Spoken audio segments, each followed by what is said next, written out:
Victorian Britain, a time of industrial might, imperial ambition, and the deeply held belief that everything and everyone belonged in your drawing room, including a baboon wearing a hat. Let's rewind to the 1800s. Britain was at the height of its imperial powers, and its upper class had a simple motto: if we colonized it, we can collect it. Spices? Bag them. Artifacts? Display them. Live animals? The locals worshipped or feared. Ship them home and let them roam the garden. Hello, travelers.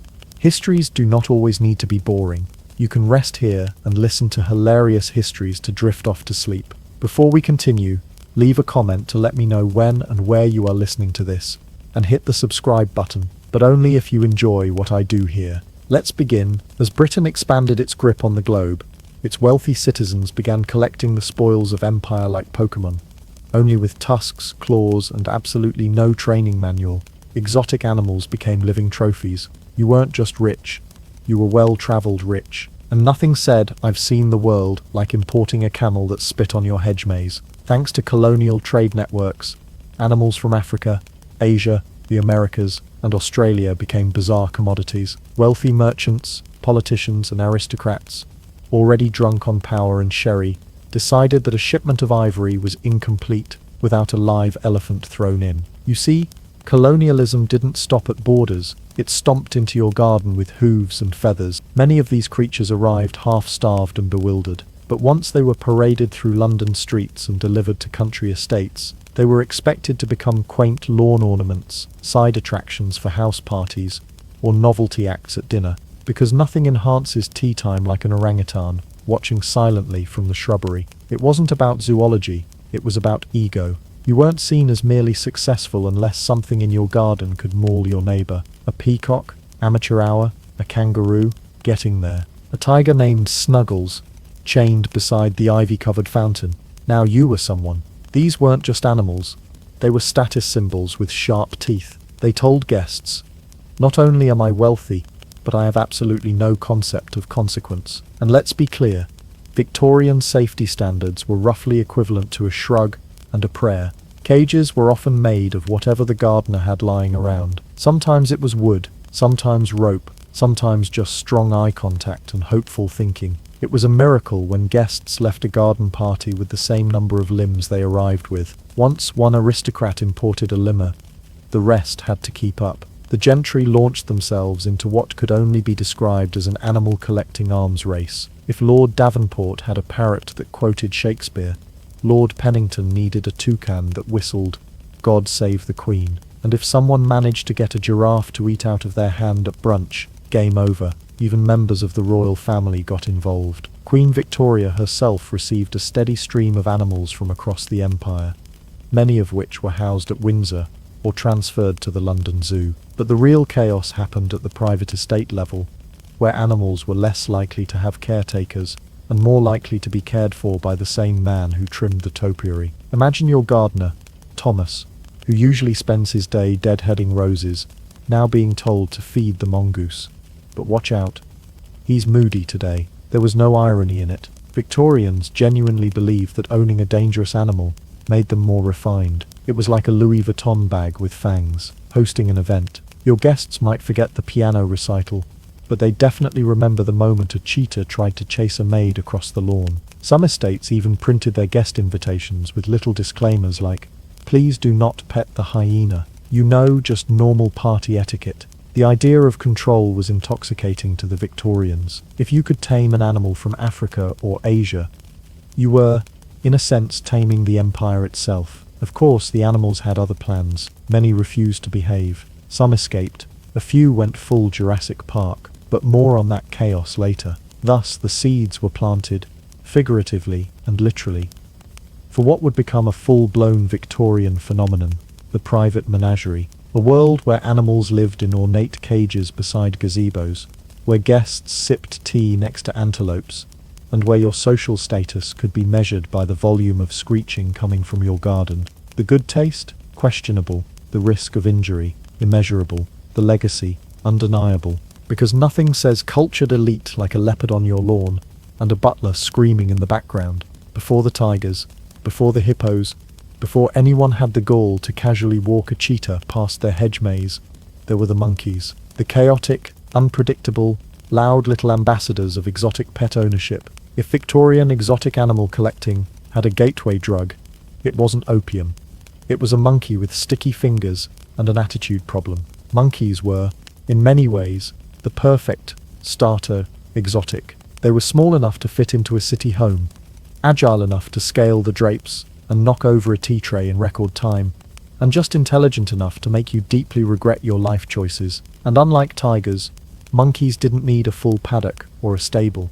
They could be tucked into your townhouse with just enough space to destroy everything you owned. Middle-class families in the Victorian era, desperate to mimic the aristocracy on a budget, began adopting these simian sidekicks with all the enthusiasm of someone who had absolutely no idea what they were doing. Importers, fueled by empire and profits, were more than happy to provide. Monkeys came in by ship, stuffed in crates with parrots and sometimes the occasional snake. Once in England, they were sold at exotic pet markets, private auctions, and even through travelling animal vendors who operated like deranged door-to-door salesmen. These weren't scientifically curated adoptions, they were impulse buys, living, breathing souvenirs. You visited India, came home with tea and textiles, and also this capuchin that screams if you don't feed it by 4 p.m. sharp. To their Victorian owners, monkeys were little marvels. They walked upright, sometimes. They used their hands, they mimicked behaviour, and they were mischievous in a way that both amused and horrified. Children loved them until they got bitten. Adults showed them off, until they flung something unspeakable at the dinner guests. But by then, it was too late. The monkey had a name, a velvet collar, and had already been featured in the family portrait. The illusion was that monkeys were just tiny, hairy humans, noble savages in need of refinement. So naturally, many families tried to clothe them. The tiny jackets, miniature waistcoats, even little hats with ribbon ties. It was a tragic attempt to civilize something that would, 2 minutes later, rip the buttons off your blouse and urinate in your soup. They weren't just pets, they were conversation pieces, living dolls with teeth. Visitors would arrive and be introduced to Mr. Chippy or Lady Banana, perched on a side table, occasionally stealing sugar cubes or trying to undo someone's wig. And everyone would chuckle, because this was the Victorian era, and laughter was what you did when you weren't sure if you were in danger. But beneath the novelty was sheer chaos. Monkeys were escape artists. They didn't do leashes, they didn't do rules, and they definitely didn't do litter boxes. Victorian homes weren't equipped for their antics. They chewed furniture, broke porcelain, and once inside a cabinet, rarely came out without a fight. The concept of monkey-proofing a room was laughable, as one unfortunate lady reportedly wrote in a letter. "We locked the doors, but he opened the windows. We locked the windows, but he set fire to the curtains. We no longer discuss the conservatory. Even the servants, those long-suffering souls already forced to deal with aristocrats, corset emergencies, and spontaneous fainting fits, dreaded monkey duty. Feeding them was a risk. Cleaning up after them was worse, and God forbid one got loose in the kitchen, because it would inevitably result in a pie fight and a shaken cook, swearing never to return. It wasn't just in private homes either. Some monkeys made it into gentlemen's clubs, universities, and even theatres. There are accounts of monkeys playing instruments badly, stealing coins from pockets during intermissions, and once, famously, delivering a garbled version of a toast at a banquet using a spoon and a lot of enthusiasm. One was taught to tip his hat to guests and became more popular at parties than his owner. Honestly, fair. In the eyes of the Victorians, all of this was simply delightful eccentricity, but behind the giggles was an unsettling reality. These were wild animals, yanked from their homes, crammed onto ships, and shoved into unfamiliar, cold and confusing environments. Many suffered from malnutrition, stress, and illness. Their owners rarely knew how to care for them, and veterinary knowledge for primates was practically non-existent. When a monkey became too unruly, Reed acted like a monkey. It was either locked away, sold off, or in some cases, retired in not-so-peaceful ways. Still, the trend persisted. Monkeys were just too amusing, too exotic, too Instagrammable, if cameras had existed in that way back then. And for many, they were the first taste of what it felt like to command nature, to own something that was supposed to be untamable, to look into those clever little eyes and feel, for just a moment, like a conqueror with a pocket-sized jungle. They didn't have child-proof cabinets. They had monkey-proof cabinets, which is to say, none at all. There's bold, there's eccentric, and then there's importing a full-grown tiger to decorate your lawn, like a living statue that occasionally growls at the gardener. In the ever-escalating arms race of Victorian animal collecting, monkeys and parrots were just the warm-up act, the main event. Big cats, the kind that could rip your throat out before the second course. To the Victorian aristocracy, nothing screamed prestige quite like a predator with stripes. If you were fabulously rich, socially ambitious, and unbothered by liability, a lion or tiger was the ultimate showstopper. It wasn't just a pet. It was a status symbol that could eat the neighbor's dachshund. At the heart of this bizarre trend was one thing: spectacle. The upper crust didn't want animals that were docile. They wanted creatures that evoked terror and awe. It wasn't enough to have a finely landscaped estate, or a marble fountain shaped like a Greek god. You had to have a predator lounging nearby, because a lion sunbathing beside your croquet lawn whispered one powerful message: I have so much money, I'm no longer afraid of nature.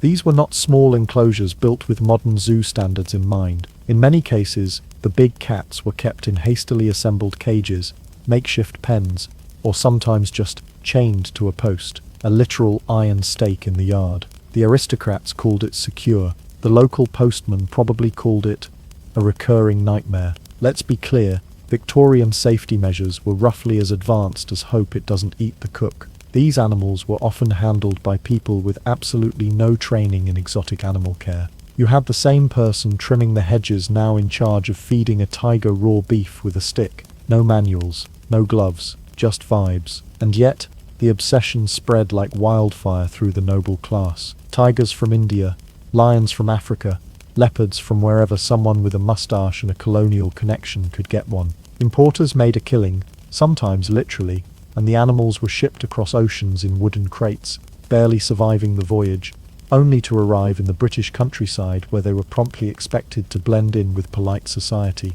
Sometimes they were given grand names like Sultan, Raja, or Cleopatra. Other times, they were just called my darling pet by women in corsets who cooed at them while holding parasols. There's a rather unnerving account of a baronet who would allow his tiger to attend afternoon tea, chained near the garden steps, where it once calmly ate 4 sandwiches, 1 table leg, and nearly the hand of a duchess. Now, you may be asking, were there consequences? Of course. But this was the Victorian elite. We're talking about people who measured personal tragedy by whether or not it made the evening papers. If a servant lost a limb, it was a shame. If a guest was mauled, it was unfortunate. If a tiger escaped and ate a neighbor's prized sheepdog, it was amusing, provided the sheepdog belonged to someone lower on the social ladder. But it wasn't just about social dominance. There was also a bizarre, romanticized notion of taming the wild. To own a lion was to demonstrate mastery over nature itself, a colonial fantasy played out on manicured lawns. Some even attempted to train their cats, because of course they did. This led to deeply awkward moments, such as when Lord Featherstone tried to teach his leopard to walk beside him on a leash during garden parties. It worked, for exactly 11 minutes. Then the leopard lunged at the piano player. Even worse, some aristocrats hosted events where they'd parade their animals in front of guests like fashion models. This, they'd announce proudly, is Caesar, a lion I acquired on my journey through Rhodesia. He's mostly tame. Caesar, naturally, was staring at the buffet table with murder in his eyes. In time, as more big cats made their way into upper-class homes, the stories of disaster mounted: injuries, property damage, the occasional disappearance of a smaller pet, or less attentive footman. The animals were beautiful, exotic, and profoundly out of place, but the sheer absurdity of owning them never stopped anyone. On the contrary, it only made them more desirable. If your neighbor had a bear, you needed 2 cheetahs just to stay relevant. What made all of this even more mind-boggling is that there were no regulations, no licenses, no inspections. No one asked, should you own a lion? They just asked, where did you get yours? It was a golden age of aristocratic delusion, where the closer you lived to a roaring, fanged death, the more fashionable you were. Owning a tiger was considered perfectly normal. Not being eaten by it was the real miracle. If you've ever thrown a dinner party and worried that your guest might overstay their welcome, spill wine on your carpet, or get into an argument with the butler, just be thankful they didn't weigh 3 tons and try to eat your hydrangeas. Because in Victorian high society, hosting exotic animals wasn't just eccentric, it was fashionable. And when you're trying to impress your peers, sometimes a parrot won't cut it. Sometimes you need a hippopotamus. Yes, a hippo. That bulbous, moody tank of an animal, best known today for charging tourists in safari videos, was once the toast of British high society. His name was Abeish, and while he didn't personally attend dinner parties in a tuxedo, though one can imagine the attempt, he became a genuine celebrity of the Victorian era. He dined, metaphorically, and occasionally literally, with the elite. Let's rewind. In 1850, Abeish arrived at the London Zoo, the first hippopotamus to set his enormous feet on British soil. He was obtained through one of those colonial-era animal deals that sounds like the setup to a fever dream. A British consul in Egypt agreed to swap Abeish for some greyhounds and deer. Essentially, they traded local pets for an amphibious battering ram. Everybody lost, except the Victorians, who promptly lost their minds with excitement. Abeish was housed in a specially constructed enclosure in Regent's Park, but to say he was confined is misleading. This was no ordinary zoo exhibit. This was the Hippo Palace, complete with a custom bathing pool, heated stables, and a platform for public viewing. And boy did the public view. At his peak, Abeish drew over 10,000 visitors a day, which, for context, is more than most modern influencers pulling dance trends on rooftops. Now, here's where things get especially Victorian. Abeish wasn't just a curiosity for the commoners. He became an obsession for the elite. The royal family visited him. Poets wrote about him. Artists painted him. There were Abeish-themed toys, songs, even porcelain knickknacks in his honor. If there were hippo NFTs back then, he would have crashed the market.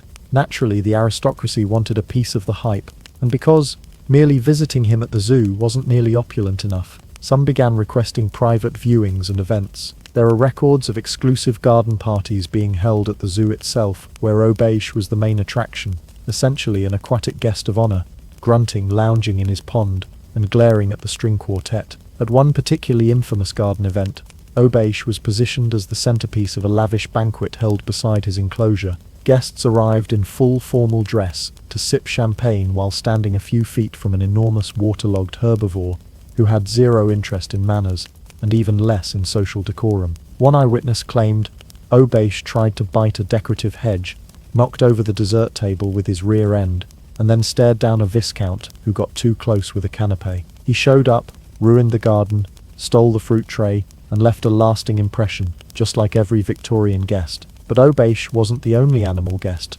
turning up in absurd places. The elite had a habit of inviting all manner of beasts into their parties, often without warning or logic. Parrots were practically a Victorian icebreaker, taught to swear in multiple languages and perched on shoulders like feathered accessories. One well-known party trick involved a parrot reciting Shakespearean insults while a pianist played Handel. "Thou art a boil, a plague sore," squawked the bird, to thunderous applause. Then there was the bear. Yes, the bear. At a Scottish estate gathering in 1862, a minor earl brought his pet bear to a formal dinner. The animal was by some miracle dressed in a bow tie and kept mostly on a chain until dessert, when it reportedly tried to climb onto the table and eat a trifle. The host, determined to maintain dignity, merely rang a bell and asked for more brandy. The bear stayed for port. Stories like these weren't rare. They were par for the absurd Victorian course. The point wasn't whether it was safe to invite a wild animal to a social gathering. The point was whether it would be memorable, and few things were more memorable than dodging a hippo's sneeze while trying to court Lady Ashcroft beside the ornamental pond. There was a twisted logic behind all of it. In a world obsessed with manners, rank, and rigidity, the unpredictability of an animal offered something thrilling. It was a moment of chaos injected into a ballroom of tightly laced corsets and equally tight smiles. Hosting an animal wasn't just about spectacle, it was about breaking the rules while pretending you'd rewritten them. Of course, these stunts didn't always end well, but in the retelling, the accidents became badges of honor. If you survived an event where a bear chased the string quartet or a hippo devoured the centerpiece, you had a story for life. and in Victorian England, social currency was more valuable than gold. So yes, Gilgamesh never personally attended a duchess's parlour in a cravat, but his impact at those exclusive events was real, slobbery, and enormous. And as far as the Victorian elite were concerned, if your party didn't feature a guest who could crush a carriage with one foot, were you really trying? In the rigid world of Victorian society, where everything from your waist size to your umbrella etiquette was under judgment, one thing mattered more than refinement: being seen as more fabulous than your neighbours. And when every lady was draped in lace, and every man had a monocle, standing out required something extra, something alive, something foreign, something that could casually maul you if startled during brunch. Welcome to the Social Flex Olympics, Victorian edition. This was an era where wealth had to be broadcast like an opera, with increasingly ridiculous flourishes. The architecture was Gothic, the fashion was overlayered, and the parties were over-catered. So of course, exotic animals became the ultimate status symbol. Because why just own something when you could own something that bites? The private garden zoo wasn't about conservation, curiosity, or even companionship. It was about one-upmanship. Your manor might have sweeping views, priceless paintings, and family titles going back to the Norman conquest.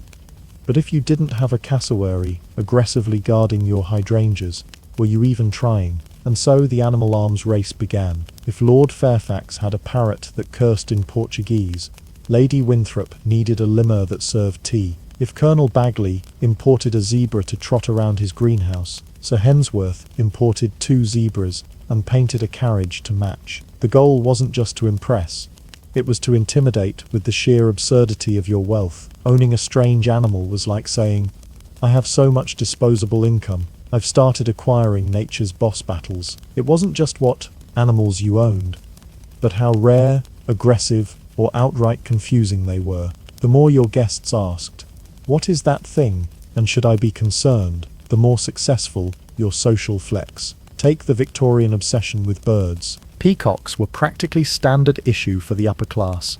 Living garden ornaments, beautiful but overplayed. Want to truly turn heads, you needed something like a shoebill stork, a large, prehistoric-looking bird that stared into the abyss and made children cry. Bonus points if it refused to leave the fountain and had to be bribed with eels. Wallabies were another mid-tier flex. Kangaroos, even better.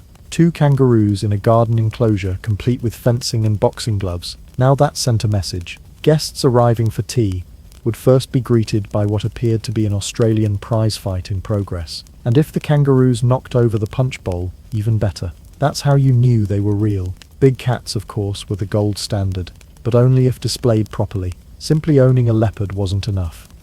You had to stage it. One popular method was to let the animal roam the garden, allegedly under supervision, while guests nervously nibbled cucumber sandwiches, pretending not to hear it snarling behind the azaleas. For those who couldn't afford full-sized predators, danger-adjacent animals became all the rage. Hyenas, civets, genets.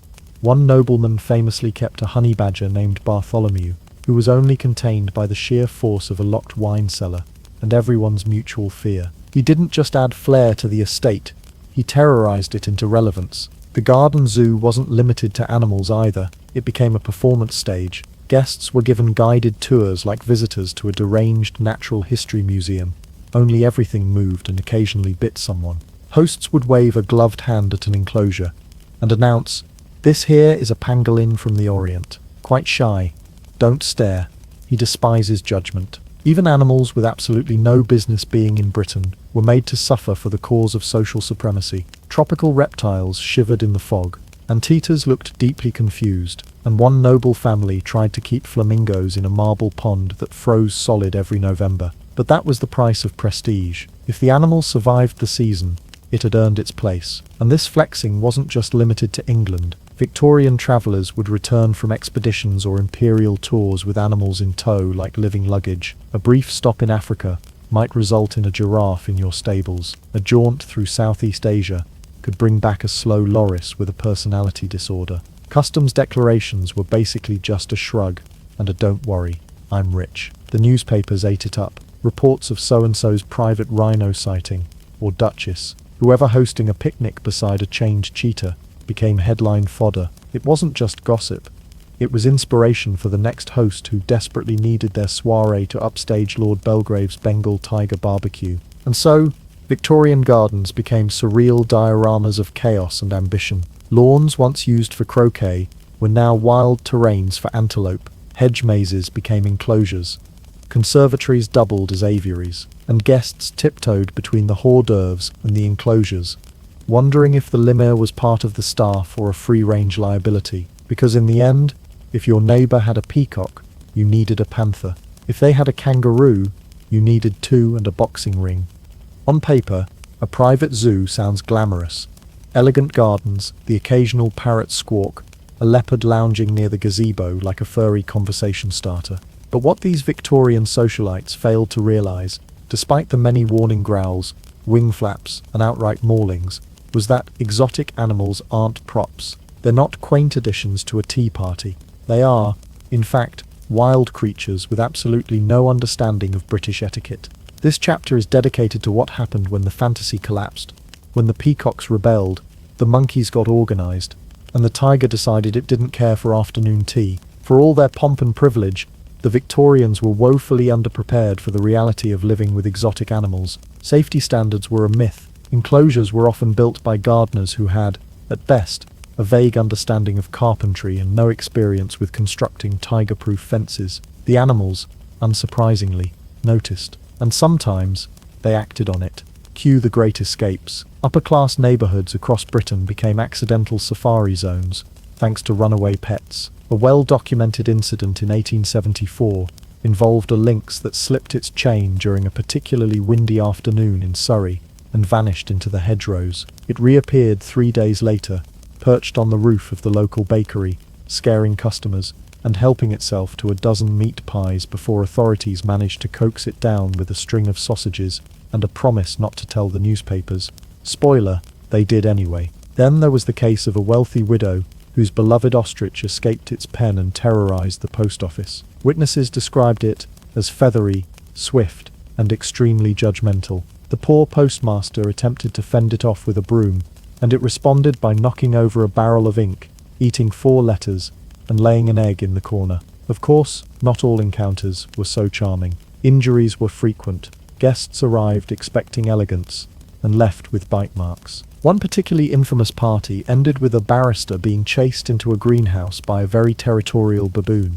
The baboon, named Leopold, allegedly locked the door behind them and began hurling tomatoes. Nobody ever figured out how it learned that. Victorian newspapers adored these stories. Nothing sold papers quite like the tale of a countess's python scaring a milkman into a pond, or a raccoon trained to steal pocket watches from gentlemen at a garden party, or the time a macaw, gifted to an earl by an explorer in Brazil, screamed blasphemies from a windowsill during Sunday services, leading to a week-long theological debate on whether parrots could be excommunicated. Even lawsuits became part of the scene. One particularly juicy case in 1881 involved a disgruntled guest suing his host after being bitten by a mongoose during a luncheon. The mongoose, apparently startled by a sneeze, launched itself across the table and latched onto the guest's lapel with what witnesses described as unholy vigour.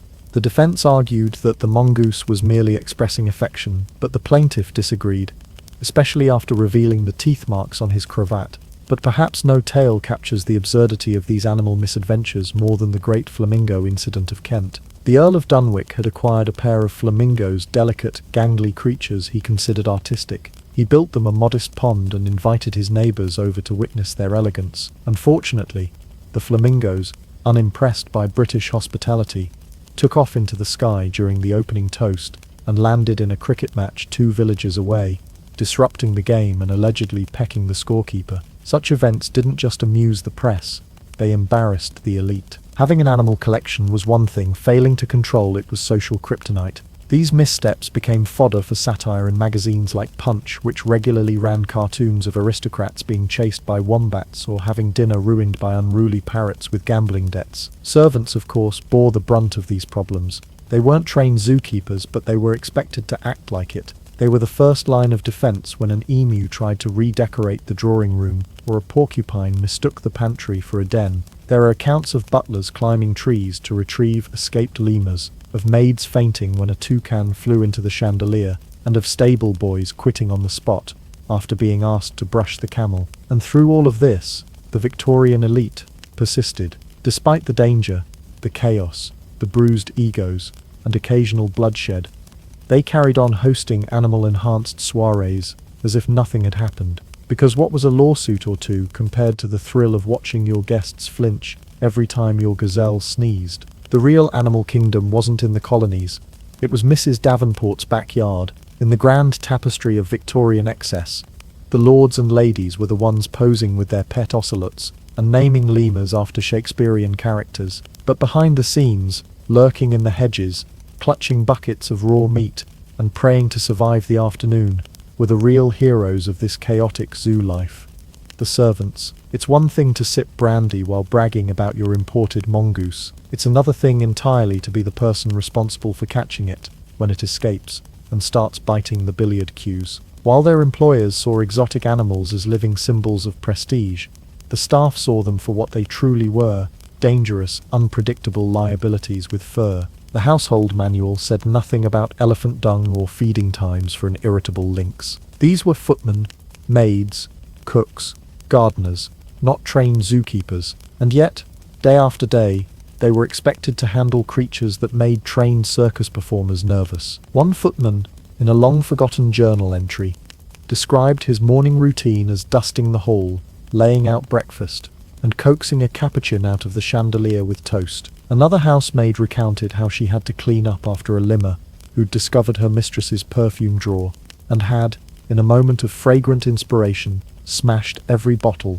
and rolled in the result. It's difficult to overstate the sheer absurdity these servants faced. One particularly colourful recollection tells of a valet who had to help dress a baboon in formal attire for a guest dinner because the host thought it would be amusing. The baboon was not amused. The guest of honour was bitten. The valet retired. These stories, though largely buried in memoirs and second-hand anecdotes, paint a clear picture. Serving in a home with a private zoo was a nightmare in waistcoats. Take parrots, for example. Parrots were popular among the wealthy because they could talk, and by talk, we mean swear like drunken sailors. Many parrots were acquired in ports across the empire, where their vocabulary reflected the colourful language of the local dock workers and soldiers. Servants were often the unfortunate recipients of the birds' tirades, which were delivered with such cheerful confidence that guests often mistook them for charming quirks. One maid wrote of a parrot that screamed, "Your hat's a disgrace," every time she entered the room. Another had a bird that learned the sound of the doorbell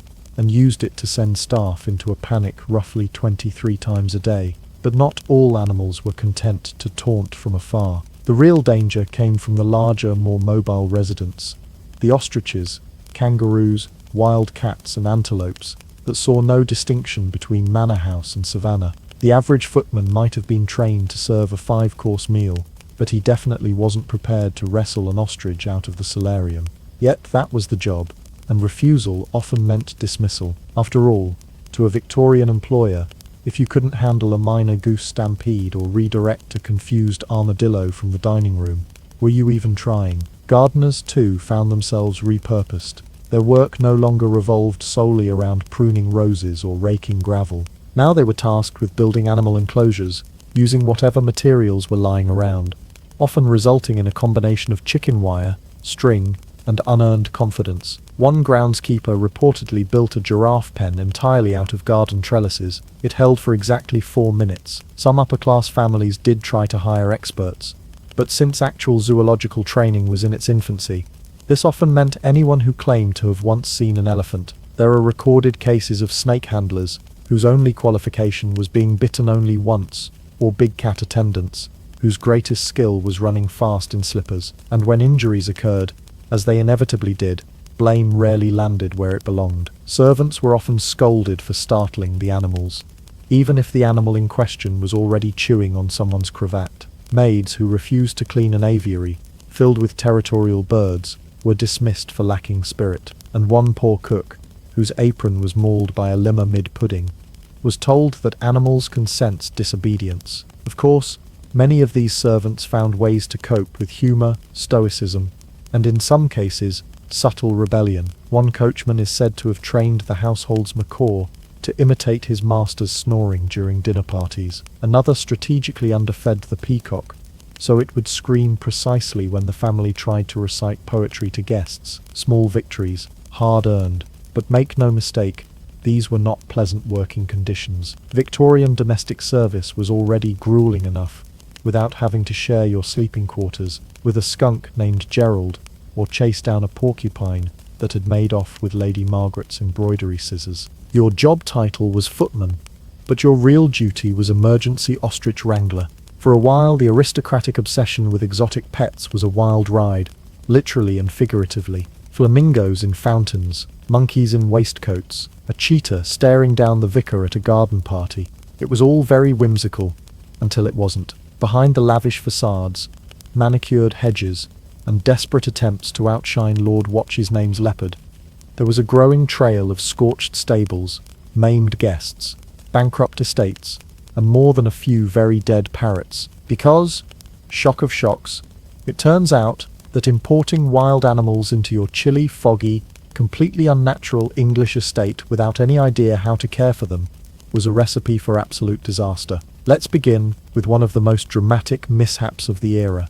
The fires. In multiple documented cases, exotic pets were directly or indirectly responsible for entire wings of manor houses going up in smoke. One Bengal tiger, chained in a carriage house during a particularly chilly November, was reportedly shivering so violently that a sympathetic servant lit a fire closer to its bedding. The tiger, unfamiliar with open flames, panicked, thrashed, and knocked over a pile of hay and lanterns. By the time the fire brigade arrived, the stable was gone. The tiger had vanished into the moors, and the master of the house was desperately trying to convince the insurance agent that it wasn't technically his fault. Then there were the injuries. So many injuries. Aristocrats loved to talk about their wild pets, as if they were quirky house cats. Oh yes, Raja sometimes gets cross with strangers, but he's really quite sweet once he's gnawed on your shoe. The problem was that Raja wasn't a kitten.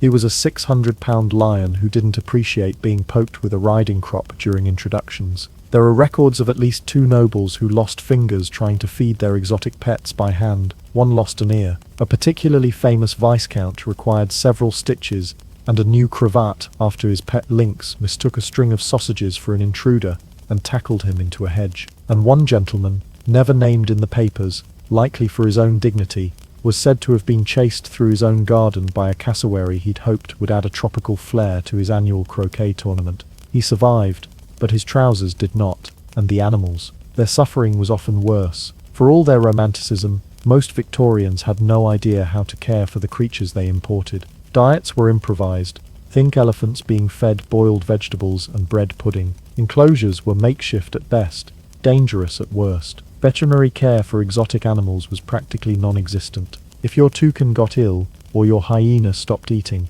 the general advice was to try brandy and hope for a miracle. Many animals died prematurely from stress, malnourishment, exposure, or simply loneliness. Removed from their habitats, forced to endure the English climate, and a daily barrage of clapping, curious visitors, these animals often languished in boredom and confusion. A parrot once plucked out all its feathers from anxiety.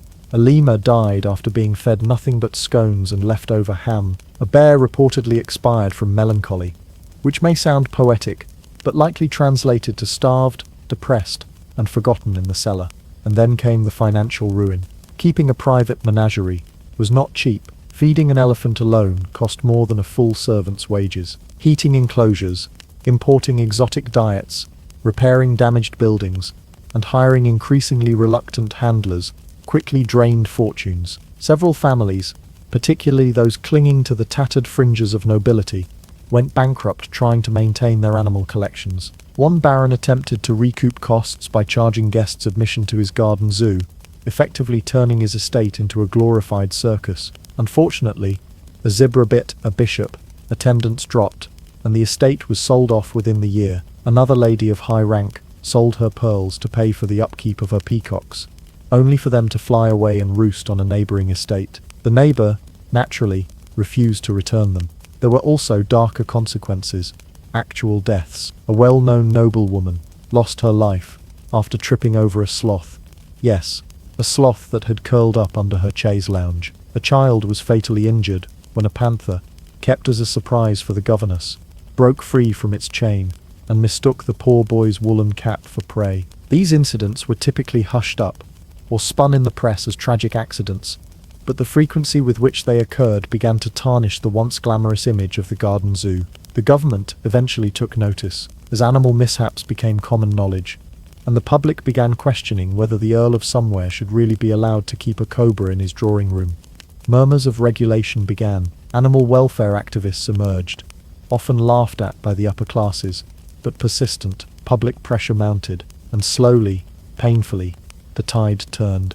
The Victorian exotic pet craze began as a show of dominance. It ended, more often than not, in chaos and regret. Turns out, feeding a giraffe isn't as easy as offering it a crumpet and hoping for the best. At some point, probably after a few too many guests lost fingers, fortunes, or dignity to a surly ostrich, Victorian society experienced a flicker of collective common sense. That flicker, however faint, eventually gave way to a realization maybe keeping apex predators in garden gazebos wasn't ideal. Maybe the tiger shouldn't roam the conservatory. Maybe the cassowary wasn't meant to cohabitate with children and heirloom china. In short, maybe it was time to let the professionals take over, enter the rise of real zoos. While private menageries were all about flexing your imperial ego, public zoos began with a different mission: science, education, and eventually, a whisper of compassion. That whisper became louder as society evolved, and the absurdity of garden zoos gave way to something more structured, more sustainable, and crucially, more fenced in. The London Zoo, established in 1828 by the Zoological Society of London, became the first real institution of its kind. Not a circus, not a freak show, but a place intended for study and learning. At first it was only open to members of the scientific elite, but by 1847, the gates were thrown open to the paying public, and the British masses poured in like wide-eyed Victorian Wonkars, visiting a factory full of fur and feathers. The reaction was explosive. People who'd only ever seen a cow up close were now face to face with giraffes, elephants, kangaroos, and yes, Obeish the hippo, Britain's first weirdly beloved river beast. It was safer than having them in the next-door hedgerow, and significantly less likely to result in flamingos stealing your bonnet. Zoos offered something the private collections couldn't: containment, information, and somebody else to deal with the dung. The aristocracy, of course, were hesitant. After all, they'd spent decades defining their social identity around their private wildlife chaos. Turning the animals over to public institutions felt a little like admitting defeat, or worse, admitting that the chimney-sweeping class might get a better view of a tiger than they did. Scandalous. But even they couldn't ignore the growing tide of public interest, and the emerging voices of those who shockingly began asking, wait, is this okay for the animals? The early animal welfare movement in Britain was gaining traction. Organisations like the RSPCA, founded in 1824, started looking sideways at the whole lion in the billiard room situation. They weren't yet the force they would become, but their influence was growing, particularly among the increasingly literate and curious middle class. Exotic animals were no longer just curiosities.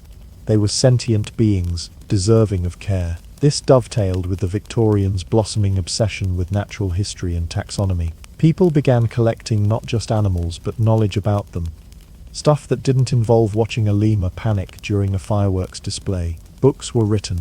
Scientific journals published studies. Explorers sent back data, alongside the usual crate of snakes and disappointment. Even schools began organising trips to zoos. Children were marched down dusty London streets in rows, pressed up against bars and glass to gawk at a rhino. They didn't just point and laugh.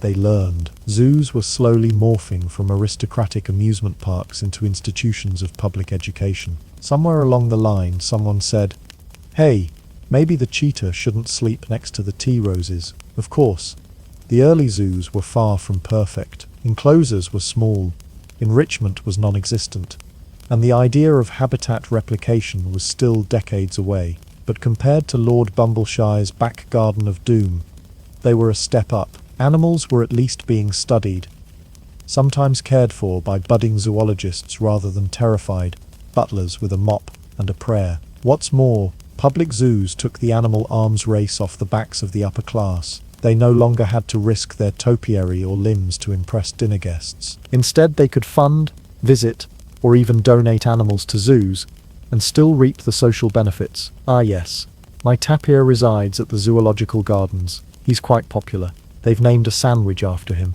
This shift also created a new social pastime, zoo promenading. Well-dressed ladies and gentlemen would stroll through the zoo as part of their daily routine, often more interested in being seen near a giraffe than actually learning about it. But the attention and the money kept the zoos growing, and over time the Victorian era gave birth to a national tradition of watching animals in a place where they mostly couldn't chase you. The transformation was not immediate. Private collectors still held on, and stories of backyard panthers and ballroom parrots continued for decades. But gradually, the tide turned. The exotic animal became less a symbol of individual power and more a shared marvel, something the public could access, the scientists could study, and in time, the animal itself might actually survive. And with that, the era of the private garden zoo began to sputter and fade, replaced by institutions that would eventually get their act together and stop feeding crocodiles leftover roast beef.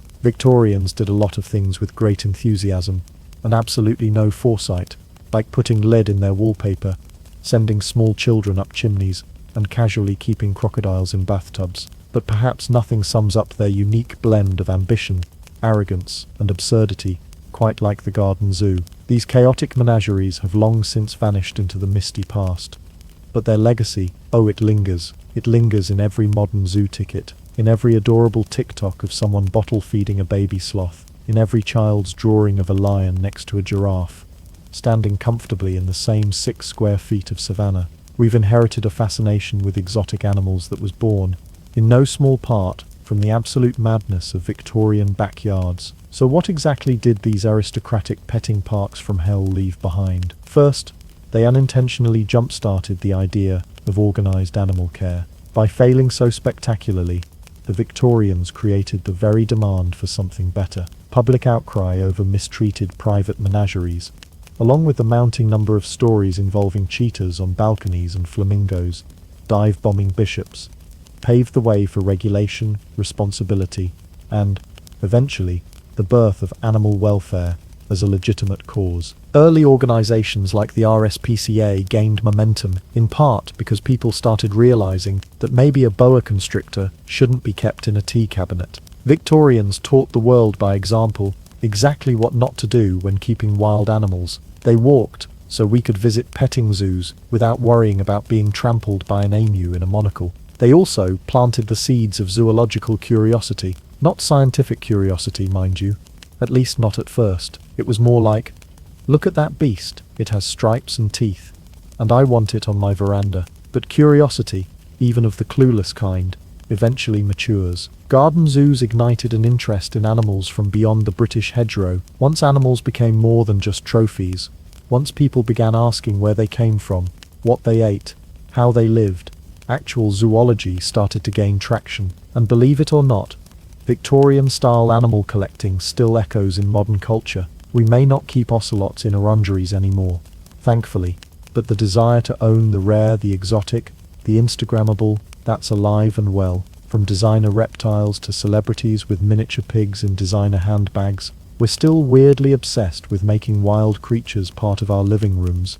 Though now, at least, there's usually an exotic pet permit and a vet on speed dial. Our media still loves the trope. Movies and shows adore the image of eccentric nobles with personal menageries. There's always a top hat, a leopard, and at least one monocled lemur named Percival. Even video games and fantasy novels riff on the idea. Villains with tigers, rich weirdos with talking parrots, mad professors with octopi and tanks. It's all echoes of a time when you could tour a stately home and be surprised by a wallaby in the drawing room. And then there are the statues. Oh yes, the statues. Roam the British countryside, and you'll still find hints of these once magnificent disasters. Stone lions perched proudly at the ends of garden paths, peacock motifs carved into fountains. In one particularly bold case, the crumbling remains of a faux ancient hippo house, sitting abandoned behind what is now a golf course. These relics are quiet whispers of a louder, stranger time, when showing off meant not just gold or gowns, but the occasional surprise panther. But perhaps the strangest legacy of all is the Victorian attitude.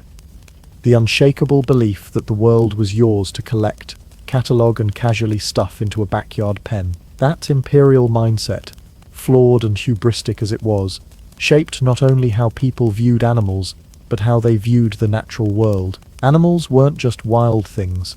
They were conversation starters, symbols, accessories, sometimes warnings. Yet even in all that chaos, some seeds of progress grew. We learned eventually that wild animals deserve more than a pedestal next to the hedgerows, that creatures aren't just decor, and that maybe, just maybe, we shouldn't let lemurs anywhere near fine china. The garden zoos of the Victorian era were equal parts marvel and disaster. They taught us nothing and everything all at once. They were dangerous, ridiculous, and absolutely unforgettable. In their honor, we now have regulated enclosures, trained staff, climate control, veterinary care, and legally enforced animal welfare standards. We've come a long way from leopard in the library territory. Still, the next time you walk past a penguin exhibit or pet a goat at a farm park, take a moment to silently thank the brave Victorian servants who once had to drag an angry kangaroo out of a breakfast room with nothing but a broom and a sense of duty, because they paved the way. Now we just get to enjoy the animals from a safe, glass-walled distance.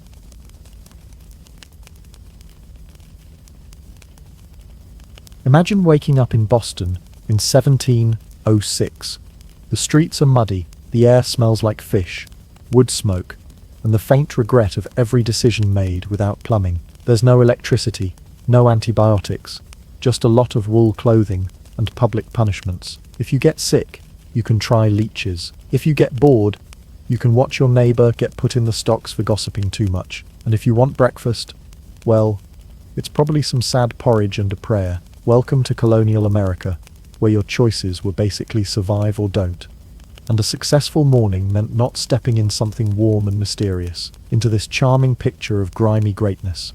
Benjamin Franklin, born on January 17th, 1706, in Boston, Massachusetts. He was the 15th of 17 children born to Josiah Franklin, a candle and soap maker who must have genuinely believed that the best way to light up a room was to just fill it with babies. Ben's mum, Abia Folger, deserves a round of applause and possibly sainthood. 17 kids. That's not a family, that's a sports league. By the time Benjamin showed up, the family home was probably less of a house and more of a chaotic obstacle course made of elbows, candle wax, and toddlers chewing on firewood.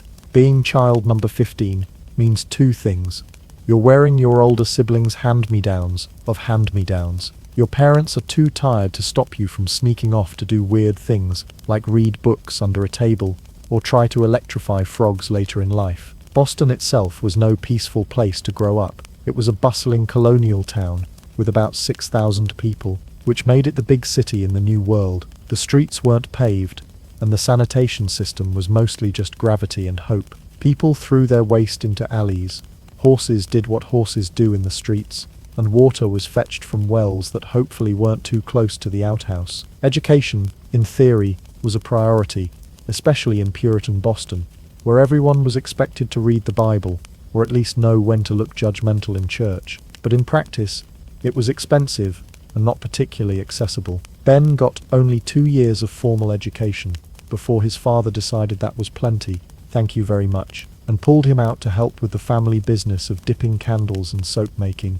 a glamorous world of wax, boiling tallow, and the eternal scent of goat. Spoiler, Franklin hated it. He was fascinated with books, ideas, puzzles, and anything that didn't involve animal fat or yelling over a boiling pot. So at age 12, Ben was apprenticed to his older brother James, who had started a printing business. This might sound like a noble career move, but what it really meant was years of hard labor, ink-stained fingers, and getting yelled at by your sibling while setting type by candlelight. Oh, and legally, he couldn't publish under his own name. So Ben did what any future founding father would do. He started trolling people anonymously, using the fake identity of Silence Dogood, a fictional middle-aged widow. Franklin began secretly submitting witty letters to his brother's newspaper. These letters made fun of everything from fashion to hypocritical preachers to Boston's love of long sermons. People loved them. Ben's brother? Not so much. Eventually, the relationship with James got so bad that Ben, now a teenager with a brain full of ambition and exactly $0, decided to pull off a classic historical move. He ran away. Running away in the early 1700s was a bit trickier than buying a bus ticket. Ben hopped on a boat to New York, and finding no work there, continued to Philadelphia, a bustling, smelly city full of opportunity, risk, and a whole lot of bread making. He arrived dirty, disheveled, and, according to his own autobiography, munching on a loaf of bread in each hand with one tucked under his arm like a carbohydrate sword. It was the least presidential entrance in history, and also kind of perfect, and so began the journey of a runaway teenage printer who would go on to become one of the most influential inventors, diplomats, and part-time nudists the world had ever seen. He started in a city full of chamber pots and candle wax. He ended as the man who literally shaped the lightning bolt of the Enlightenment. But first, he had to survive shared beds with 16 siblings, parents who thought soap was a career path, and a city where bathing was a seasonal sport. Before Benjamin Franklin became a face on the $100 bill,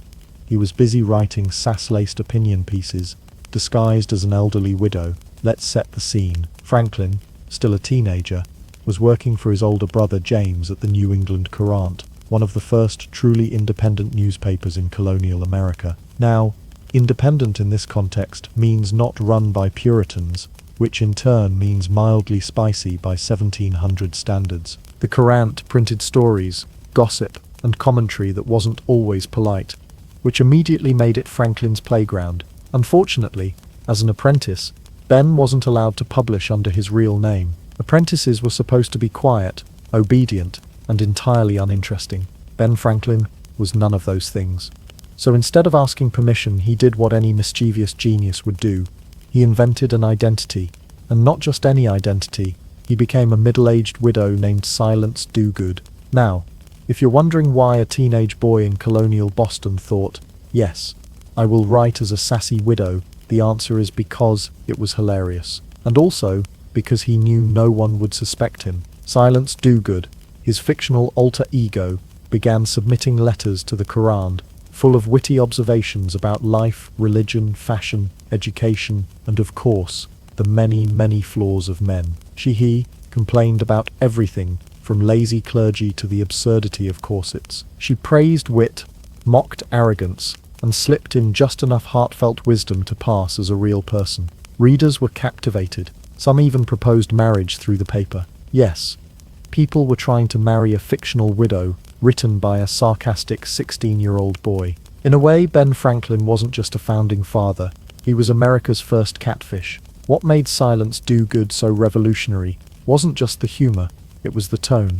Colonial writing was usually stiff, moralizing, and written with the emotional range of stale oatmeal. Silence, on the other hand, was lively, sharp, and occasionally petty in the most satisfying way. Franklin was using humor to smuggle in social critique, religious skepticism, and personal philosophy. He wasn't just writing, he was playing the crowd. This, as it turned out, would be a theme throughout Franklin's life. Disguise the big ideas under a funny hat. Eventually Franklin's cover was blown. His brother James did not respond well to finding out his little apprentice had been secretly publishing the most popular column in the paper. There was yelling, possibly some newspaper flinging, and not long after, Ben packed his things and moved on. But he never gave up on writing, especially the kind with a sharp edge and a wink. Years later, when he was older, more established, and had a printing business of his own, Franklin published his most famous work, Poor Richard's Almanac. Think of it as the 1700s version of a Twitter feed. If the tweets were printed once a year, took 3 months to typeset, and included things like moon phases and when to plant turnips. Poor Richard, Franklin's new fictional persona, was a simple, practical guy. He spoke in aphorisms, or what we'd now call bumper stickers of wisdom. You've probably heard some of them. Early to bed and early to rise makes a man healthy, wealthy, and wise. A penny saved is a penny earned. 3 may keep a secret, if 2 of them are dead. The beauty of Poor Richard's sayings is that they sounded like advice, but many of them were deeply sarcastic. Some were total nonsense, wrapped in homespun charm. Some were weirdly threatening, and many were sly digs at Franklin's publishing competitors, rival almanacs, that he roasted annually like it was open mic night. At Ye Old Comedy Tavern, Franklin even faked an astronomical prediction that one of his competitors would die by a specific date. When the man didn't die, Franklin claimed he had died, spiritually, and that the man's continued publishing was just his ghost being annoying. Colonial trolling was on another level. Beyond just poking fun, the almanac also served as a subtle blueprint for Franklin's values: frugality, hard work, cleverness, and the occasional well-timed jab. He understood that people didn't want lectures. They wanted stories, jokes, and little nuggets of wisdom they could quote to each other while churning butter. Franklin didn't just entertain, he reshaped the way the colonies communicated. Before him there was no such thing as a public voice in print that was smart, satirical, and accessible. He turned newspapers and almanacs into platforms for cultural commentary and made it fun, and he did it all in disguise, sometimes as a fictional widow, sometimes as a fake astronomer, sometimes as an almanac-writing man with suspiciously too much time on his hands. Ben Franklin didn't just write history, he pranked it, published it, and sold it for a tidy profit. So next time you see a clever tweet, a satirical op-ed, or a passive-aggressive advice column written by Concerned Citizen 94, tip your hat, because back in 1722, Silence Dogood was already doing it better, and with a quill. There are a few moments in history where you just have to pause and ask, why was this allowed? One of those moments is when a 46-year-old Ben Franklin looked at a raging thunderstorm and said, "You know what this situation needs? A kite and a metal key, and absolutely no adult supervision." Now, to be fair, Franklin wasn't doing this for fun. This wasn't midlife crisis behavior, though it did involve standing in a field during a lightning storm, holding a string attached to an object in the sky that was literally designed to attract electricity. What could possibly go wrong? But before we fly the kite, let's talk about what made Franklin want to flirt with atmospheric death in the first place. In the mid-1700s, electricity was a novelty, not a utility. It was something found in laboratories, magic shows, and science demonstrations at parties where bored aristocrats would watch someone shock themselves with a primitive battery and politely clap. People knew static could be created by rubbing materials together. They knew about sparks, but no one had quite figured out what electricity was, where it came from, or why it seemed to be the cousin of lightning. Enter Franklin, printer, philosopher, part-time philosopher, and full-time science addict. He'd already started experimenting with Leyden jars, early capacitors, static charges, and the fact that lightning looked a lot like a giant spark. Franklin didn't just want to play with lightning, he wanted to tame it, or, at the very least, shake its hand and ask what its deal was. His big theory? Lightning was electricity. It wasn't a separate phenomenon. It was just the same spark, on a much bigger, louder, more explodey scale. A bold theory, considering the common wisdom at the time, ranged from lightning is God's punishment to don't ask questions, just duck. So Franklin devised a plan: use a kite to collect an electrical charge from a thunderstorm, and use a key on the string as a conductor. His idea was to fly the kite into the storm clouds, then hold the string, which was damp from rain because of course it was, and wait for the key to spark. Let's pause here and acknowledge this was bananas. The experiment, later conducted in 1752, was half science, half Florida man behavior. Franklin didn't get directly struck by lightning, contrary to the cartoon version, because if he had, this chapter would have ended with a scorch mark and the phrase "rest in peace." Instead, he observed that the key emitted sparks when the kite was under a charged cloud, proving his hypothesis: lightning really was a giant electric discharge. Franklin had effectively stuck a fork in the sky and lived to write about it, but the kite was just the dramatic headline. The real legacy was the invention that followed the lightning rod. Franklin realized that if a metal point could attract electricity safely, he could redirect lightning away from vulnerable buildings by giving it a metal conductor to travel through, straight into the ground, not through your chimney, and into your bed. This was revolutionary. Before this, people dealt with lightning the same way they dealt with plagues or taxes, by praying and hoping it hit the neighbor's house instead. Churches, with their tall steeples, were especially prone to being smoked. It's one thing to fear divine wrath. It's another to realize you could solve the problem with a pointy stick and some copper wire.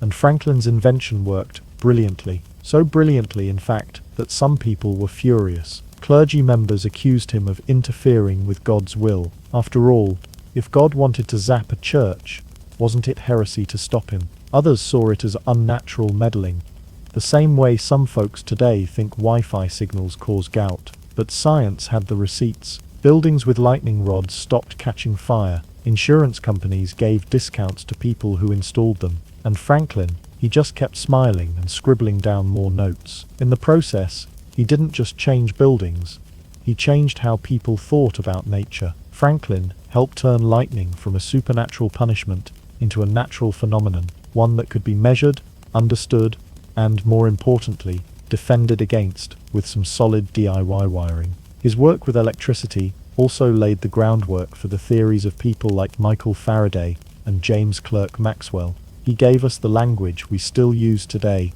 positive and negative charges, batteries, conductors. When he wasn't dodging electrocution, he was naming fundamental properties of how the universe functions. The guy who once pretended to be a widow was now literally shaping the laws of physics, and he did it all without a PhD, a lab coat, or a safety manual. So next time you charge your phone, flip a light switch, or survive a thunderstorm without your roof bursting into flames, say a little thank you to Ben Franklin, the man who thought, let me fly something metal into the sky and see what happens. And somehow, what happened was progress. There's a special place in the Inventors Hall of Fame for people who don't just solve problems, they notice them in the first place. And Benjamin Franklin, he was the kind of guy who looked at an ordinary object and thought, this could be 47% better, and maybe slightly weirder. Let's begin with something deceptively simple: bifocals. By the time Franklin hit his 40s, his eyesight had entered that phase we now call holding the menu at arm's length and pretending it's the lighting. He was tired of switching between reading glasses and distance glasses, so he sliced two pairs in half and stuck them together. Voila, bifocals. One lens to read Thomas Paine's pamphlets, and another to glare at your enemies across the room. Most people would just settle for squinting, or asking their grandchild to read them the mail. But Franklin thought, what if I Frankensteined these lenses together, so I can see everything, near, far, and possibly into the souls of British diplomats? But while bifocals solved a very adult problem, Franklin's next invention suggests he still had the heart of a child who was left alone near a lake with too much energy. Swim fins. And no, not for his feet, that would be too conventional. Franklin invented swim fins for his hands at age 11. He noticed that his hands were paddling inefficiently while swimming. So instead of just swimming like a normal person, he strapped two flat wooden planks to his palms and called it science. Yes, the first American hero of hydrodynamics was a preteen turning himself into a human duck. It's a miracle this kid didn't try to invent underwater breathing using a hollow reed and sheer optimism. Fast forward a few decades, and you'll find Franklin tinkering not with goggles or snorkels, but with the inner sanctum of every colonial home, the fireplace. And if you think that sounds boring, remember this was the 1700s. Your fireplace wasn't for vibes. It was your stove, heater, oven, and occasional clothes dryer. Traditional fireplaces were wildly inefficient. They sucked in all the warm air, choked the room with smoke, and basically worked about as well as a drunk raccoon building a campfire. Franklin looked at this flaming disaster and said, let's make this better, and maybe less fatal. Enter the Franklin stove, a cast iron contraption designed to radiate heat outward, burn less wood, and reduce the chance of your chimney becoming a portal to the afterlife. It didn't just save families money and firewood, it helped reduce deaths from smoke, inhalation, and chimney fires. In other words, Ben Franklin made the fireplace smarter. That's like upgrading a campfire to a smart oven, and then refusing to charge anyone for it. Which, by the way, he actually did. Because here's the twist in Franklin's career as a mad genius. He never patented anything. Not the bifocals. Not the Franklin stove. Not even the thing we're about to talk about, which involves rubbing your finger around a wine glass and turning it into a concert. Yes, that's right. Franklin's next invention was the glass harmonica, a musical instrument made from spinning glass bowls that hummed when touched with wet fingers. Imagine the eerie sound of ghosts politely singing in harmony. Now imagine Franklin presenting that to European royalty with a straight face and saying, "Behold, music." And it worked. Composers like Mozart and Beethoven even wrote music for it. The harmonica became a short-lived, 18th century sensation. Some people claimed its sound was so haunting it could drive you insane, which frankly makes it one of Franklin's most punk rock contributions to culture. But the kicker? Franklin never patented the harmonica either, or the fins, or the stove, or the glasses. He genuinely believed inventions should benefit the public, not the wallet, which, today, would make him either a hero or someone about to be eaten alive by a room full of venture capitalists. He once wrote that we should freely and generously share useful things with the world, because knowledge, like fire, was meant to be passed on. And this wasn't just talk. While other inventors guarded their creations like dragons hoarding gold, Franklin just dropped his blueprints and said, "Here, go wild." Was he modest, generous, just really bad at monetizing? Who knows? But it worked. His inventions helped thousands of families stay warm, see better, swim faster, and yes, play ghost music on wet crystal. What's amazing is not just that he invented so much, it's that he invented so much while also being a diplomat, a publisher, a scientist, and a part-time international celebrity. The man basically moonlighted as a one-person Shark Tank, minus the sharks and the tank, and any interest in turning a profit. So the next time you adjust your bifocals, warm yourself by a heater, or splash your friends in a pool with your superior hand paddling technique, raise a soggy high five to Benjamin Franklin, because he wasn't just inventing things, he was redesigning reality, one bizarre improvement at a time. Today, wellness culture is a 4 trillion industry featuring cold plunges, meditation apps, charcoal smoothies, and people who do yoga with goats. But if you think modern health trends are odd, allow me to introduce Benjamin Franklin, who pioneered his own 18th century wellness routine that combined Enlightenment ideals with an alarming number of open windows. Yes, long before ice baths and intermittent fasting became hashtags, Franklin was sitting naked by the window in the name of science, a practice he proudly called the air bath. Let's unpack this, preferably not near a window. Franklin believed that fresh air had cleansing, medicinal qualities, not just for your lungs, but for your skin, your soul, and possibly your neighbor's sense of privacy. His theory was that confined, stale air was the root of most illnesses, a logical enough assumption when you consider most houses were heated by smoky fireplaces, stuffed with 17 family members, and smelled like damp wool and boiled meat. So every morning, Franklin would wake up early, strip down, and sit in a drafty room with the windows open, letting the breeze wash over him like he was a founding father in a Febreze commercial. To be clear, this wasn't just a private moment of reflection. He once wrote to a friend that air bathing was preferable to the cold bath, and that it kept him alert, invigorated, and free from colds. He described these sessions casually, as if sitting nude in a chilly crosswind, while journaling was just a normal part of preparing for the Continental Congress. Imagine being Franklin's neighbor in London or Philadelphia, walking past his rented lodgings and seeing America's most esteemed diplomat hanging out, in every sense of the phrase, with a quill in hand and a very personal breeze on the horizon. It was the 1700s version of a cold plunge, except with less water, more parchment, and a higher risk of traumatizing delivery boys. Franklin didn't stop at air bathing. His obsession with self-improvement was legendary. He famously created a 13-point list of moral virtues that he attempted to master one by one, like he was speed-running enlightenment. These included temperance, eat not to dullness, drink not to elevation, order, let all your things have their places, let each part of your business have its time, chastity, rarely use venery, but for health or offspring. Yes, he wrote that. Yes, it's weirdly clinical. Each day, Franklin would review how well he had upheld these virtues, marking his personal moral successes and failures in a tiny notebook. This wasn't just journaling. It was an 18th century performance review of his soul. His daily schedule, outlined in his autobiography, was a rigid itinerary that would make a monk sweat. Here's a sample. 5 a.m. to 7 a.m. Rise, wash, and address. Powerful goodness. Contrive the day's business, and take the resolution of the day. Prosecute the present study, and breakfast. 9 p.m. to 10 p.m.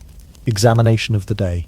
In other words, wake up at dawn, ponder existence, write your goals, evaluate your virtue, maybe do some experimental electricity work, possibly invent something, and then reflect on how it all went while likely still naked from the morning. Franklin's fascination with cleanliness was also a recurring theme. He considered it a personal duty, and he wrote extensively about the importance of hygiene, particularly in cities where open sewers and horse-drawn everything made disease as common as gossip. Yet, oddly enough, despite his fixation on tidiness, he still loved the nude breeze. He was a man of contradictions, clean of body, unclear of boundaries. His diet advice also leaned toward the minimalistic. He once wrote, "To lengthen thy life, lessen thy meals," which sounds wise, until you remember he was also known to thoroughly enjoy rich European food during his diplomatic days. In classic Franklin fashion, he encouraged moderation in moderation. Then there's his interest in personal ventilation. He designed clothes with looser fits to improve air circulation, and once proposed the idea that night air wasn't harmful, a controversial stance in an era where bad air was blamed for everything from colds to curses. He even wrote about how sleeping with a window open was healthier, which was either a health recommendation or just another excuse to airbathe at night. And we haven't even mentioned his deep belief that farting should be studied scientifically. Yes, Franklin once wrote an essay titled "Fart Proudly," which proposed that scientists should invent something to make flatulence smell pleasant. He wasn't joking. This was a serious letter, delivered with all the gravitas of a man who had absolutely no shame and a lot of time on his hands. In Franklin's world, health wasn't just about not being sick. It was about constant self-experimentation. He viewed the body as a machine to be tuned, tested, and occasionally exposed to the elements. While others were trying to survive typhoid, Franklin was journaling about virtue and airing out his bits like it was a national duty. So the next time someone tries to sell you a new wellness routine involving cryotherapy or goat yoga, remember, Benjamin Franklin was already there. Only his goat was probably a metaphor, and his yoga involved deep breathing while nude. Franklin's health plan: wake up at 5 a.m., reflect on virtue, air out the junk. By the 1770s, Benjamin Franklin wasn't just a man. He was a full-blown brand, part inventor, part philosopher, part professional old man with ideas. Franklin had morphed into something even bigger, a revolutionary with style, and not just any revolutionary. He wasn't storming buildings or charging into battle with a musket and a powdered wig flapping in the wind. No, Franklin's role was more elegant, more cunning, more French. But before the wine and diplomacy, we need to talk about the Declaration of Independence, that bold document written by a team of rebellious intellectuals who were basically telling the most powerful empire in the world, "It's not me, it's you." Franklin, already in his 70s, was chosen to be one of 5 men on the drafting committee. The others included Thomas Jefferson, John Adams, Roger Sherman, and Robert R. Livingston. All capable, all passionate, and all probably very nervous about how to make treason sound poetic. Jefferson did most of the writing, but Franklin's role was like that of a literary editor with a sharp pen and no tolerance for bad metaphors. One famous moment came when Jefferson wrote that King George had allowed the slave trade to be foisted upon the colonies. Franklin gently suggested deleting that line, not because he liked slavery, he'd later become a staunch abolitionist, but because at the time, nearly everyone in the room was implicated. The hypocrisy was already thick enough to butter toast with. He also revised Jefferson's overly sentimental flourishes. Legend has it, Jefferson had written, "We hold these truths to be sacred and undeniable." Franklin scratched it out and replaced it with, "We hold these truths to be self-evident." It was crisper, bolder, less weepy, more punchy. Franklin didn't just fix grammar. He made liberty sound like it had teeth. But Franklin wasn't just signing declarations. He was making visual declarations too. Years earlier, in 1754, he published what is now considered America's first cartoon, a chopped-up snake, captioned with the phrase "join or else." Each piece of the snake represented a different colony. At the time, it was a rallying cry for unity against the French during the 7 Years' War. But later, it got recycled by revolutionaries as a symbol of colonial cooperation against Britain. This marked the beginning of Franklin's career as a founding father and a meme generator. Eventually, though, the revolution wasn't just about documents or clever snakes. The colonies needed allies, and there was only one place snobby enough, rich enough, and dramatic enough to annoy Britain on a global scale. France? And who did they send to woo the French court? A balding man in spectacles, 70 years old, with gout and a raccoon fur hat. This is not what most people imagine when they picture a diplomatic superstar.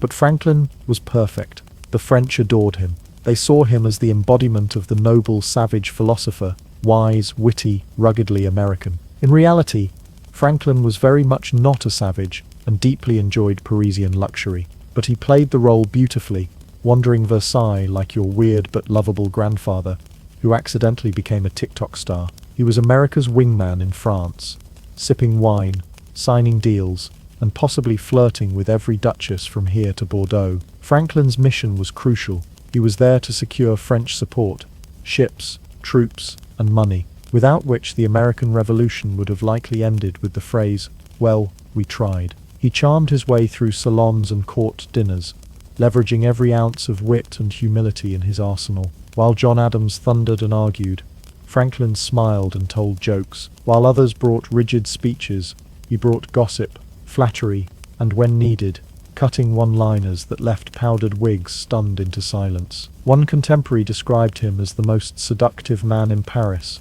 which is a real sentence about a septuagenarian with no formal diplomatic training. Others said women competed for strands of his hair, which frankly raises more questions than it answers. But his influence wasn't just social.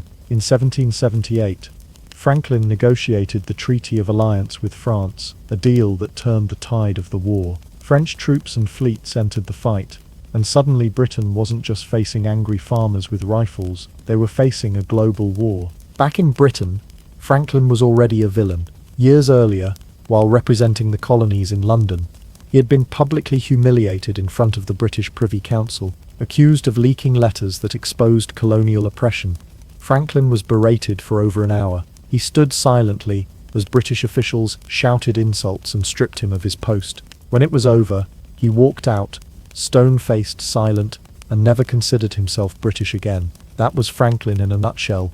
The man who could take your verbal beating, go home, write a treaty, and then convince France to join the war against you while wearing bedroom slippers. So yes, Benjamin Franklin helped found a nation with a pen, a pun, and the power of extremely well-placed charm. He wasn't the kind to lead troops across a battlefield. He was the one who convinced 3 other countries to fund the whole war and call it a bargain. Because some revolutions are fought with muskets, and some are won with wine, diplomacy, and jokes that land just right in French. By the time Benjamin Franklin arrived in Paris in 1776, he had already invented bifocals, nearly electrocuted himself for science, and helped write a declaration that ticked off an entire empire. Most people might have considered retiring. Then Franklin, he just rebranded. From statesman to international icon. And in France, this balding, bespectacled, gout-ridden 70-year-old man somehow became a celebrity heartthrob. It's hard to overstate just how obsessed the French were with Franklin. He wasn't just admired, he was worshipped. French women wore his portrait in their jewelry. Men toasted him at salons. Poems were written about him. Rumors swirled. One noblewoman had a mural painted of him, holding a lightning bolt like Zeus. It was Franklin fever. Powdered, perfumed, and just a little bit breathy. Why? Because Franklin represented something the French elite were craving, a living, breathing embodiment of Enlightenment ideals without the powdered snobbery. He was plain-spoken, clever, humble when it suited him, and radiated wise old grandpa who might also flirt with your aunt energy. And most of all, he didn't act impressed. While other diplomats strutted around in stiff lace collars and gave long-winded speeches about sovereignty, Franklin showed up in a simple brown suit and a raccoon fur hat. He looked like he had just skinned a hat himself. French society collectively gasped, and then fell madly in love. That raccoon hat became iconic. Never mind that it was probably just a fur cap he wore to keep warm. The French thought it symbolized rustic American independence. He was noble sauvage meets charming philosopher. Basically, a founding father cosplaying as a rugged frontiersman, and everyone was too enchanted to notice or care. Now, let's talk about the fan mail. Franklin got so much correspondence from admirers that it filled entire trunks. Letters from noble women, scholars, revolutionaries, aspiring poets, all praising his wisdom, wit, and allegedly irresistible charm. Keep in mind, this was a man in his 70s. He He had gout. He waddled. He sweated through linen. He was invited to every important salon in Paris. The 18th century version of a TED Talk meets Real Housewives brunch. These gatherings were where intellectuals, aristocrats, and bored socialites rubbed elbows and traded philosophical gossip. And Franklin, he was the main attraction. People hung on his every word. He would casually quote ancient philosophers, share stories about kite flying, and sprinkle in a risky pun just spicy enough to scandalize but not offend. Ben Franklin, salon superstar. Of course, all this attention came with speculation. Franklin had always enjoyed the company of women. He flirted, complimented, and wrote love poems that were a little too enthusiastic for someone who claimed to be just an old man. In France, the rumors ran wild. Did he have affairs? Possibly, probably, almost definitely. But because this was Franklin, everything was done with a wink, a quill, and a diplomatic handshake. He wasn't lecherous. He was delightfully improper.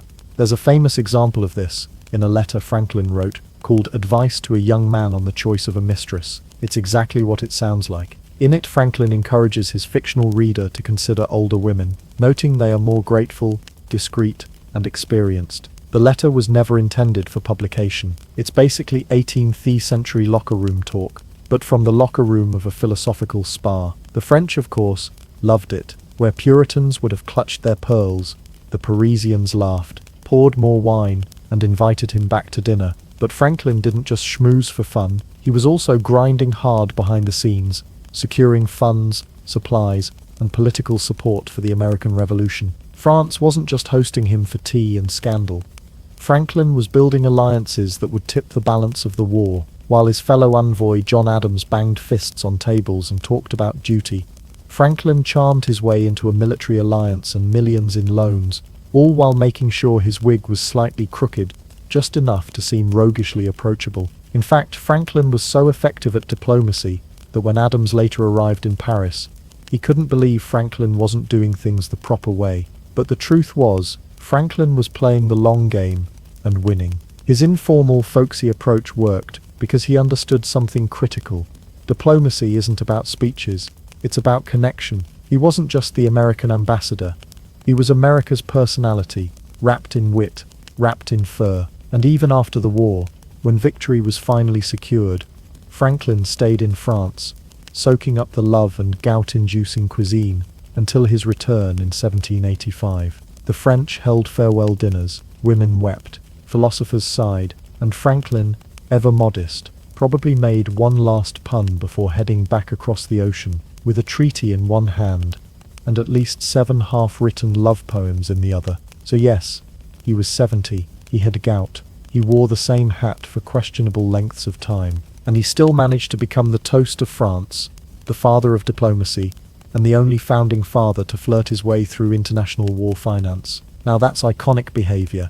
Benjamin Franklin, the man who charmed kings, captured lightning, and invented half your kitchen, eventually did what even founding fathers must do. He died, and he did it in proper Franklin fashion, surrounded by books, family, and an air of philosophical calm, as if he had simply decided, I believe I've done enough now. Good night. On April 17th, 1790, Franklin passed away at the age of 84, a remarkable lifespan in a time when living to see 40 was considered above average, and living through a cold could get you sainted. In his final years, Franklin had been slowing down. Gout made walking difficult, kidney stones made everything difficult, and he had long since handed over his diplomatic duties, but his mind never quit. He was still writing letters, arguing about abolition, and suggesting improvements to public sanitation, because apparently not even death could convince him to stop fixing things. And when he died, Philadelphia practically shut down. Over 20,000 people attended his funeral. For context, that was roughly the entire population of the city. Crowds filled the streets, bells rang out. It was like if someone combined a state funeral with the release of the new iPhone. Solemn, historic, and surprisingly well attended. Think about it. He gave self-improvement tips. He invented things no one asked for, but now can't live without. He turned experiments into content, wrote punchy one-liners that still get quoted, and somehow made being bald, opinionated, and slightly chaotic look cool. Honestly, if Franklin were alive today, he'd have a podcast, a YouTube channel, and an Etsy store for handcrafted bifocals. He'd start every episode with something like, "Welcome back to Kite Talk, the only podcast where we fly dangerously close to science and satire." Because Franklin wasn't just a founding father, he was a full-on content machine, before content was a thing. Let's start with the quotes. You've probably heard more of Franklin than you even realize. An ounce of prevention is worth a pound of cure. Early to bed and early to rise makes a man healthy, wealthy, and wise. In this world, nothing is certain, except death and taxes. Guests, like fish, begin to smell after 3 days. That last one, that's still better advice than half the life hacks floating around the internet. Franklin's writing wasn't flowery or pompous.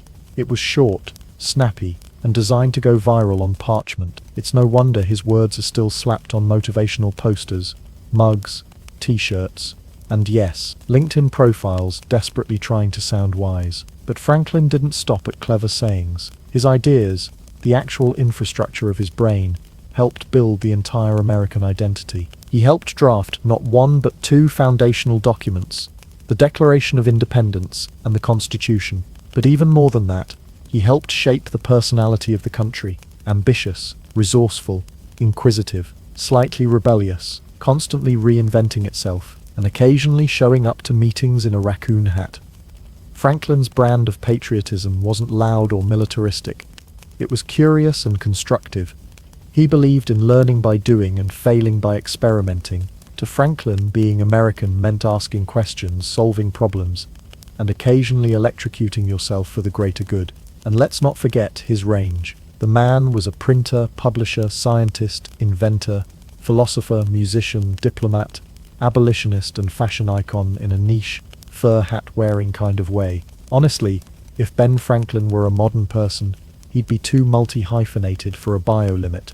He'd be dropping blog posts about productivity, posting vlogs where he turns trash into lightning rods, writing Medium articles titled 13 Virtues That Made Me Tolerable to French Nobility. He'd be that guy in your feed who somehow runs 5 businesses, knows ancient Greek, and still finds time to tweet things like, "Wit is a form of common sense wearing a disguise," and people would eat it up. Because even today, Franklin's vibe feels shockingly current. He wasn't polished like Washington. He wasn't philosophical like Jefferson. He was messy, scrappy, funny, and fiercely independent. The patron saint of weird uncles who give great advice. He believed deeply in self-improvement, but without the pretentiousness. His autobiography reads like a 1700s self-help book, with a few bonus anecdotes about naked breezes and printing rivalries. He was constantly tinkering, with machines, with habits, with ideas. He tracked his virtues in a grid long before habit trackers were trendy. Basically, he was the original life coach / science TikToker / quirky grandpa. And yes, he probably would have had a TikTok series called Ben Does the Enlightenment. Even his weirdest traits now seem oddly endearing. The air baths, cold exposure, the obsessive journaling, bullet journaling, the advice to a young man on choosing a mistress. Okay, that one's still questionable, but you know it would have 500k views and a Reddit thread. And maybe that's the real reason Franklin still resonates. He was a contradiction, a man of the Enlightenment who still believed in ghosts, a philosopher who flirted his way through France, a patriot who never let pride override pragmatism. He didn't strive for perfection, he aimed for progress, and in doing so, he gave future generations permission to be smart and silly, serious and strange. We live in a world of influencers, gurus, wellness experts, and gadget inventors. Franklin was all of them rolled into one 18th century human Swiss Army knife. So yes, he's on the $100 bill, but he's also in our schools, our quotes, our comedy, and our culture. He's the grandfather of American self-reliance, and the great uncle of everyone who ever said, "I wonder what would happen if I tried this." He's timeless, because he never tried to be timeless. He was just curious, clever, and unbothered by expectations. And that's why he still feels like he could show up at your co-working space tomorrow, carrying a lightning rod, and asking if anyone wants to co-host a podcast called Enlightenment and Electricity. Benjamin Franklin wasn't just ahead of his time, he's still somehow ahead of ours.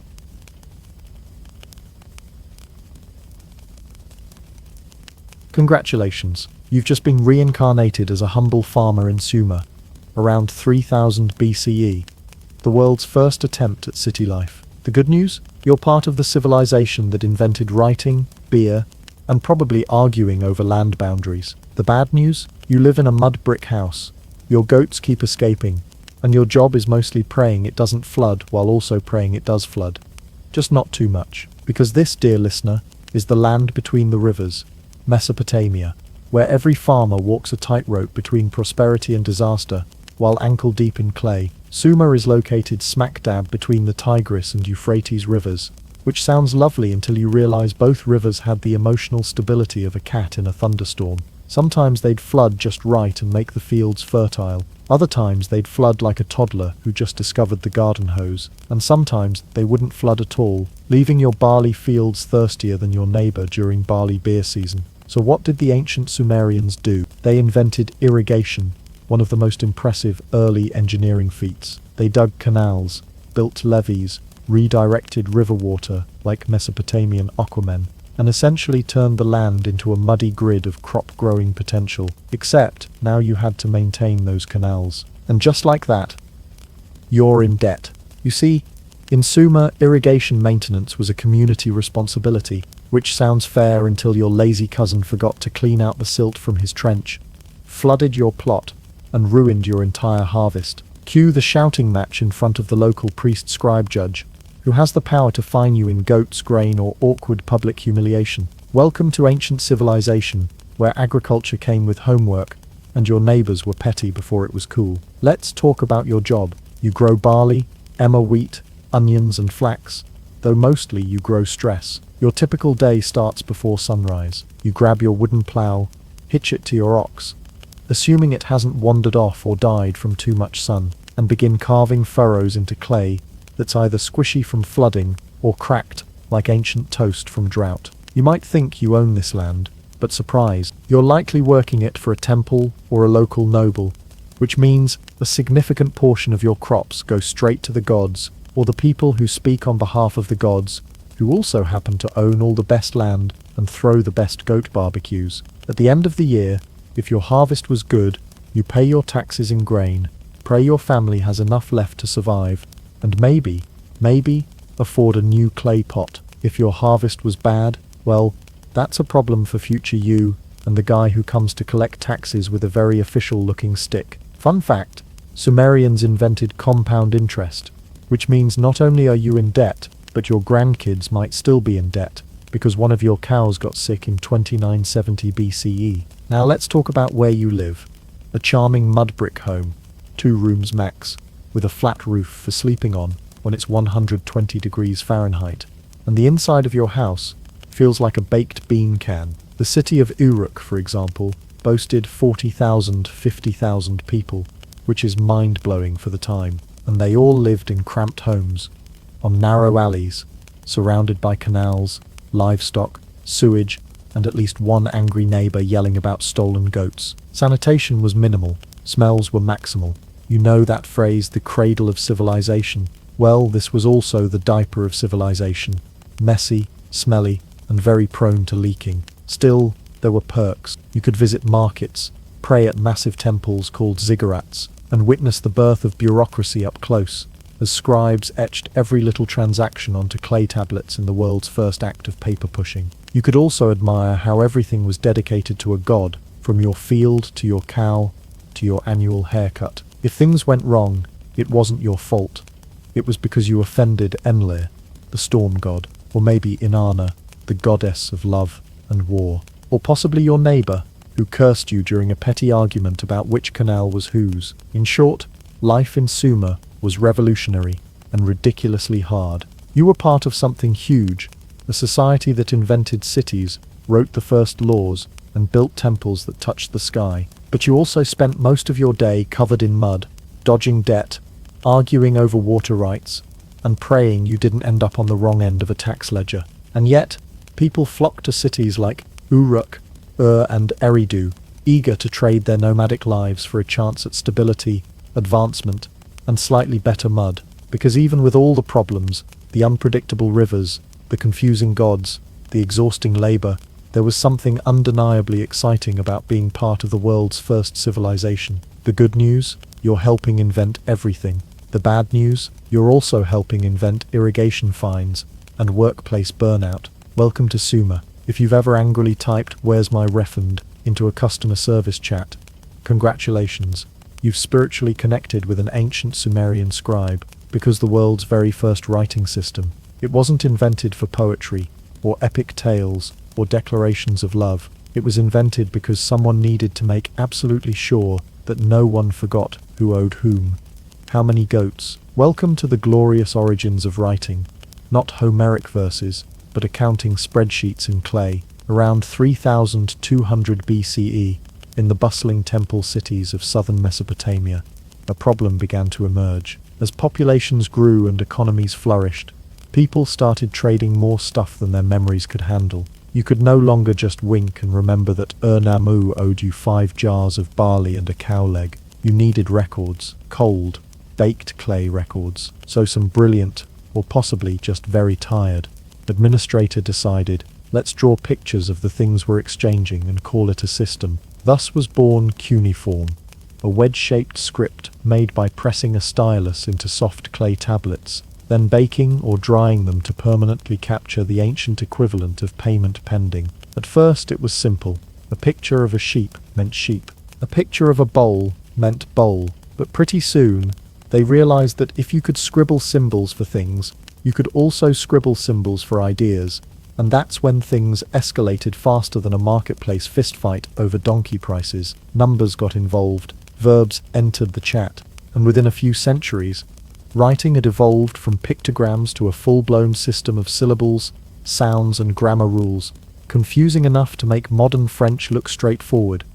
But let's not forget what it was all really for: inventory control. Nearly every early cuneiform tablet we've ever dug up reads like the diary of an ancient accountant who had no time for poetry and a deep distrust of everyone's math skills. A typical tablet might say something like 3 measures of barley received from Shulgi, delivered to the temple of Inanna, inspected by Enki's clerk, pending confirmation. In other words, Shulgi swears he brought the barley, but we're double-checking, because last time he forgot the 3rd basket. It's easy to romanticize the ancient world, but the truth is, most scribes weren't chronicling the rise and fall of kings. They were recording beer rations, food allowances, and livestock tallies. It was less Shakespeare and more barley, barley, goat, barley, over and over again, on tablets roughly the size of an iPhone, but with significantly worse autocorrect.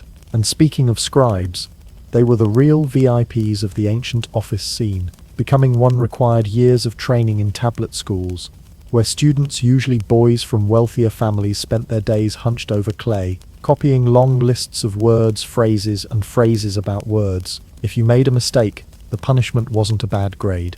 It was a scolding, and probably a whack with a reed. Ancient Mesopotamian school was tough love with extra mud, but if you made it through scribe school without developing carpal tunnel of the soul, you got a government job, a steady supply of reed pens, and the kind of social status that came with being the only person in town who could legally spell barley deficit. What's incredible is that, as writing evolved, it began to branch out. It didn't just stay in the temple storeroom. Cuneiform was eventually used to write everything: legal codes, astronomical charts, love letters, medical manuals, even curses for people who didn't return borrowed items. Want to call down divine vengeance on your neighbor for keeping your rake? There's a tablet for that.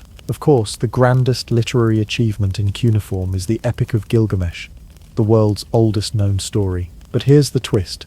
It only survived because it was etched into clay tablets and accidentally baked into permanence when the library it was stored in burned down. Fire destroyed the building, sure, but it also made the tablets indestructible. Accidental data backup.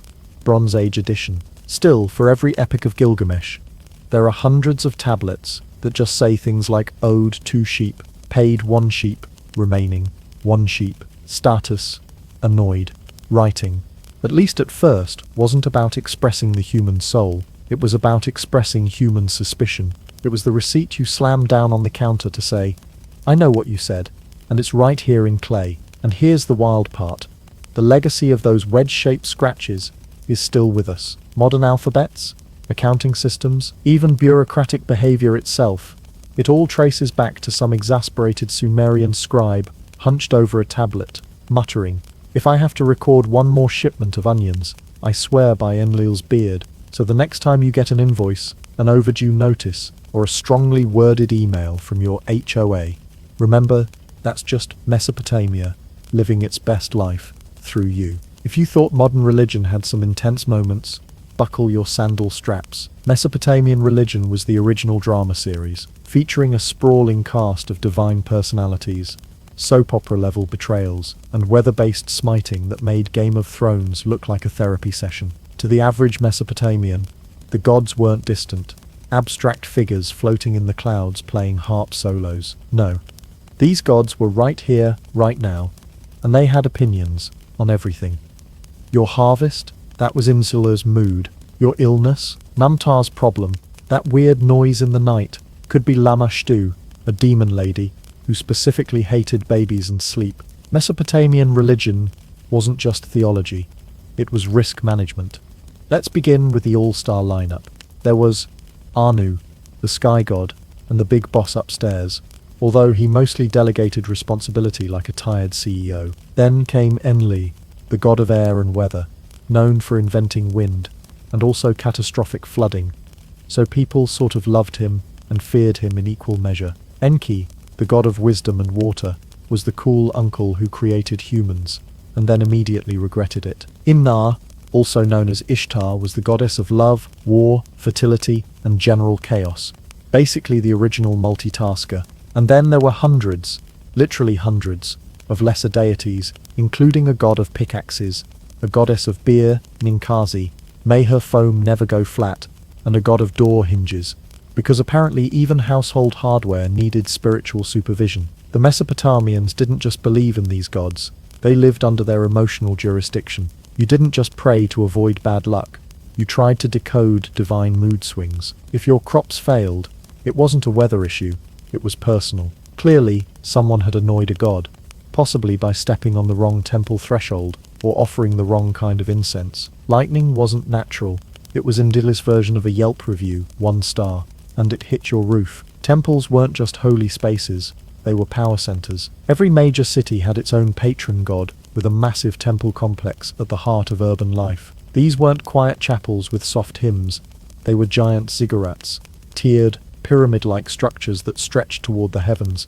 like someone trying to signal the gods with architectural overcompensation. You could see one of these things from miles away, and you knew that's the domain of insert local deity here, and you'd better bring an offering or risk divine side-eye. Priests ran these temples like corporate offices, with ledgers, inventories, and strict access codes. They organized festivals, maintained rituals, and kept the god statues well fed, because yes, gods had daily meals delivered to them.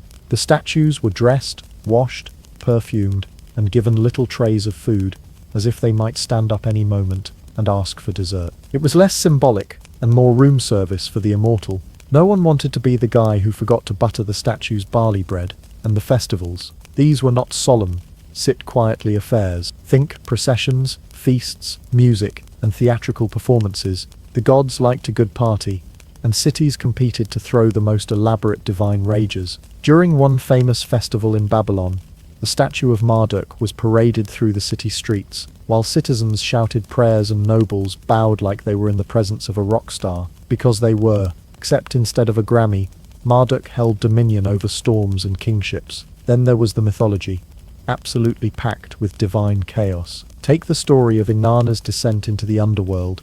The goddess of love decides to visit her sister Ereshkigal, queen of the dead, and promptly dies. The gods panic, send a rescue party, revive her, and then demand someone else take her place in the underworld, because apparently no visit goes unpunished. And that, dear listener, is where we got the seasons. Mesopotamian gods didn't just explain nature, they were nature, with bonus relationship drama. Speaking of drama, the gods weren't above petty squabbles. They cheated, cursed, and occasionally wiped out humanity just to sleep better. The story of the flood, yes, that flood, appears in the Mesopotamian Epic of Gilgamesh, where the gods decide humans are too loud and launch a global reset. The lesson? Keep the noise down or risk an extinction-level event. So how did regular Mesopotamians survive all this divine volatility? With rituals, charms, amulets, and constant appeasement. Everyone had a personal god or goddess, like a celestial life coach, except they could actually smite you if disappointed. People consulted diviners who read sheep livers for signs.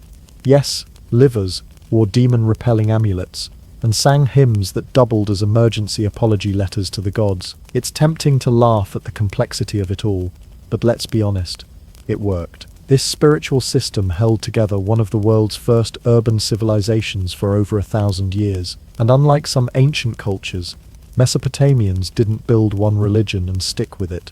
They adapted. They absorbed gods from conquered territories, blended belief systems, and even let the weather gods of defeated neighbors sit at the divine table. Polytheism with a side of polite cosmic networking. In the end, Mesopotamian religion wasn't about certainty. It was about trying to manage chaos in a world where every natural event could mean divine disappointment. The gods weren't perfect.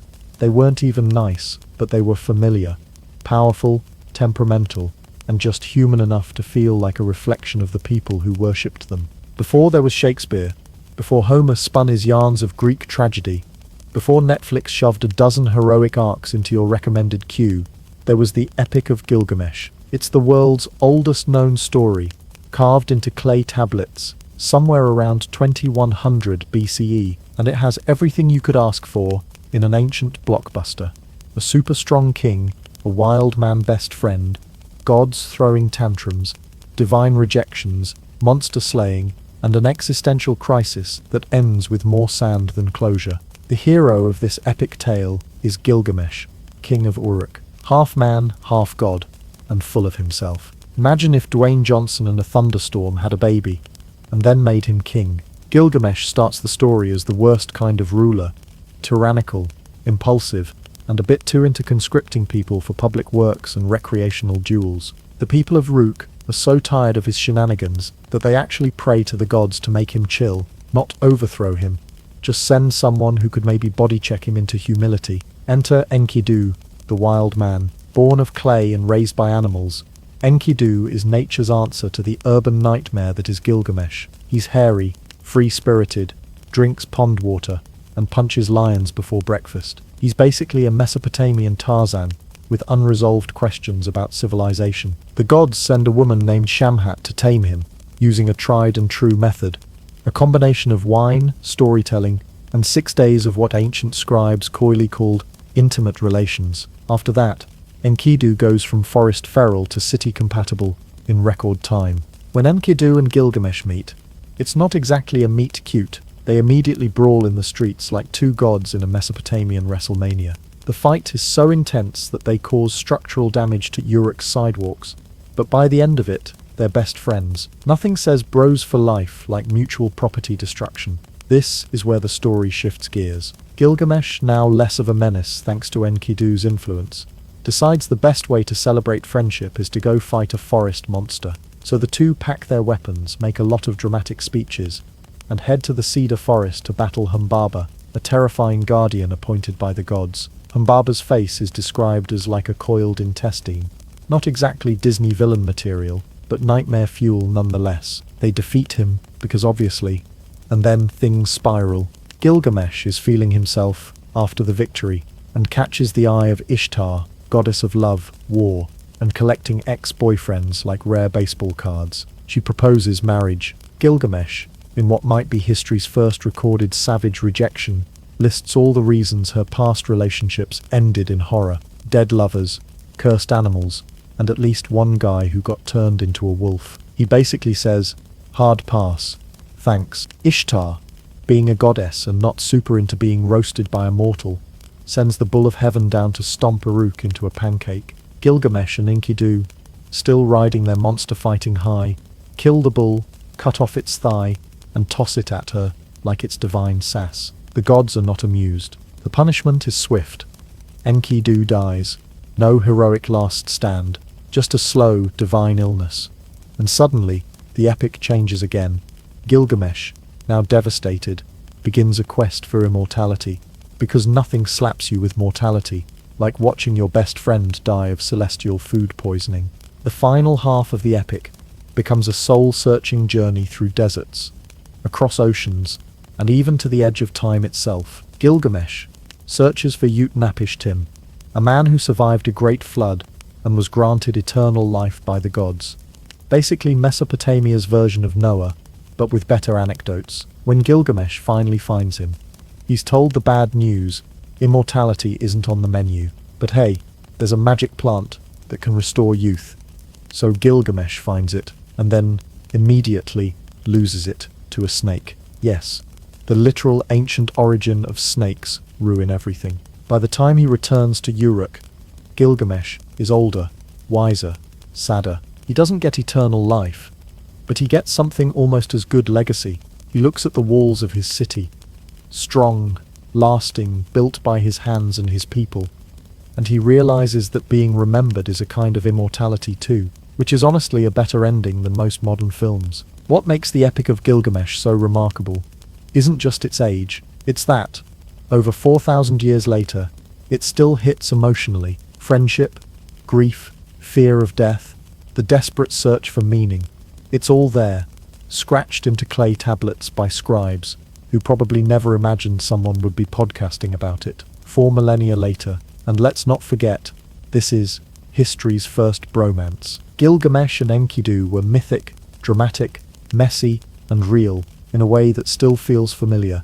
They weren't perfect, they were ancient men with divine blood and very human fears, trying to figure out life in a world ruled by weather gods and angry snakes. So next time you feel like your problems are overwhelming, just remember, Gilgamesh had abs, divine ancestry, monster-slaying skills, and he still couldn't keep a magic plant safe for more than 5 minutes. You've cried your ancient eyes out over Gilgamesh and his snake-eaten dreams. Now it's time to change the channel.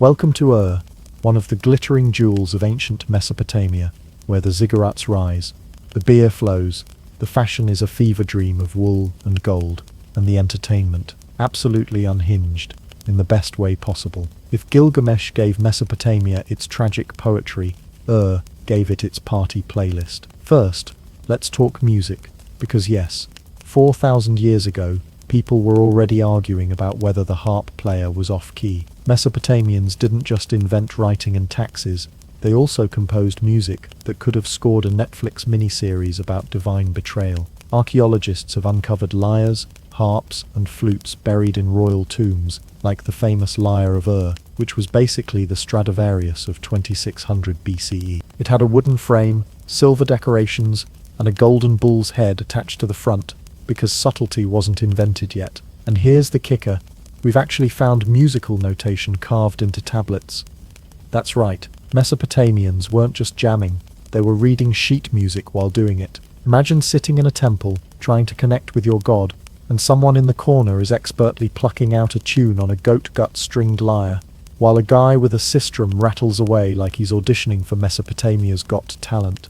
Their music wasn't just for entertainment either, it was sacred.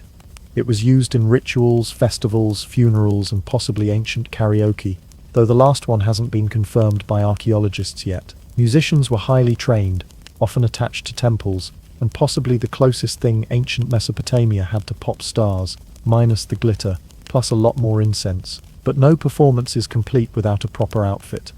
And let's be honest, Mesopotamian fashion was bold. The default look? Think toga meets bath mat. Most people wore garments made from wool, not the soft, comfy kind, but the kind that felt like hugging a carpet that had been left in the sun. Men typically wore wraparound skirts tied at the waist, while women favored draped dresses, accessorized with jewelry made of gold, lapis lazuli, and carnelian. It wasn't just for the wealthy either. Even your average merchant might throw on a chunky necklace and some eyeliner before heading to market, because nothing says ready to haggle like looking fabulous while doing it. And yes, they did use eyeliner, both men and women, not because they were starring in a community theatre version of Cleopatra, but because it helped protect their eyes from the blistering sun, dust storms, and possibly unwanted attention from gods with boundary issues. Now let's discuss the real cultural MVP, beer. Mesopotamian beer wasn't just a drink, it was a way of life. It was safer than water, which, let's be honest, often came with a side of river germs, packed with calories, and considered a gift from the gods. The goddess Ninkasi was literally the deity of brewing, and an actual hymn to Ninkasi survives today. That includes an ancient beer recipe. Imagine going to church and leaving with a homebrew guide. But don't expect pilsners or IPAs. Their beer was thick, sludgy, and unfiltered, closer to liquid bread than anything you'd find in a tap room. Drinking it required a long straw, usually made of metal or reed, so you could sip from the bottom of the communal jar, while dodging floating grain chunks. Sanitary? No. Social? Extremely. You haven't bonded with your neighbour until you've both sucked cloudy brew from the same ancient soup pot. Beer was such a staple that workers were paid in rations of it. If you were a labourer building a ziggurat under the blazing sun, you didn't ask for money. You asked for barley and beer. It kept people hydrated, buzzed, and marginally less likely to riot during tax season. And if beer wasn't enough to distract from your existential dread, there were games. The Mesopotamians loved board games, including the royal game of a backgammon-esque time killer with pieces shaped like stars and rosettes. It was played on a beautifully inlaid board, and we even have tablets explaining the rules, which is more than we can say for Monopoly. Scholars think it combined strategy, chance, and the slow, satisfying crush of defeating your siblings before bedtime. Let's not forget the festivals either.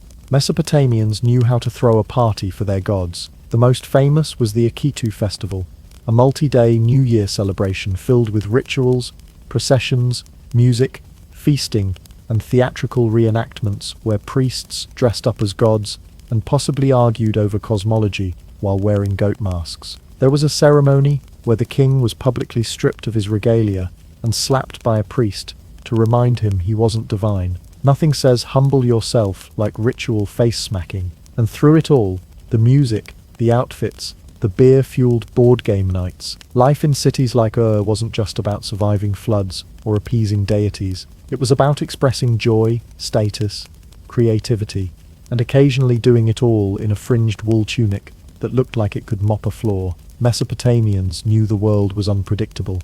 The rivers could rise, the gods could rage, your goat could drop dead on market day. But in between the chaos, they carved out time to celebrate, to create, and to dazzle.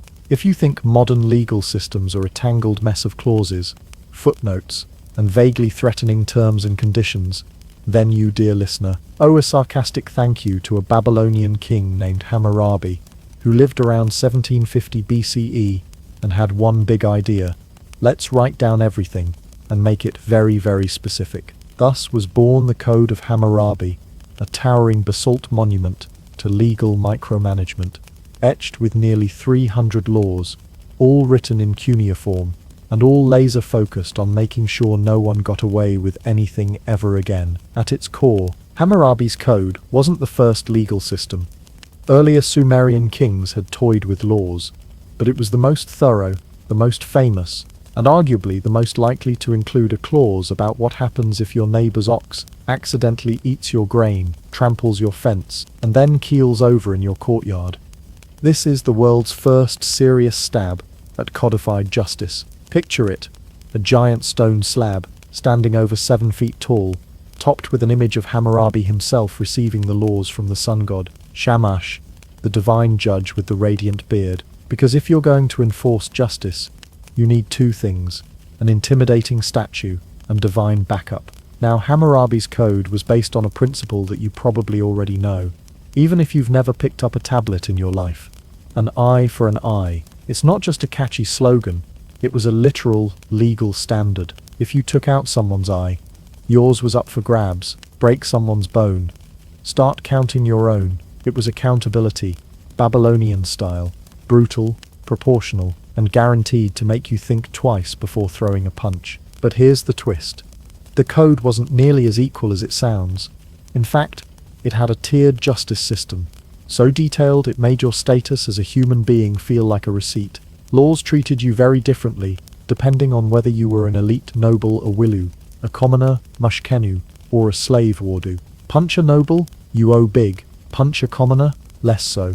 Punch a slave, still not great, but mostly because someone technically owns that guy and you damaged their property. The code covered everything: trade, theft, marriage, divorce, loans, farming disasters, malpractice, and even faulty construction projects. If a builder made a house and it collapsed and killed the owner, that builder was also not going to be standing upright much longer. If the collapse killed the owner's son, the builder's son paid the price. Yes, this is one of the rare legal systems where your children's safety depended on the quality of your carpentry. It may sound harsh, and it absolutely was, but Hammurabi wasn't setting out to build a utopia. He was creating order. Babylon was growing fast. People were moving to cities. Trade routes were buzzing.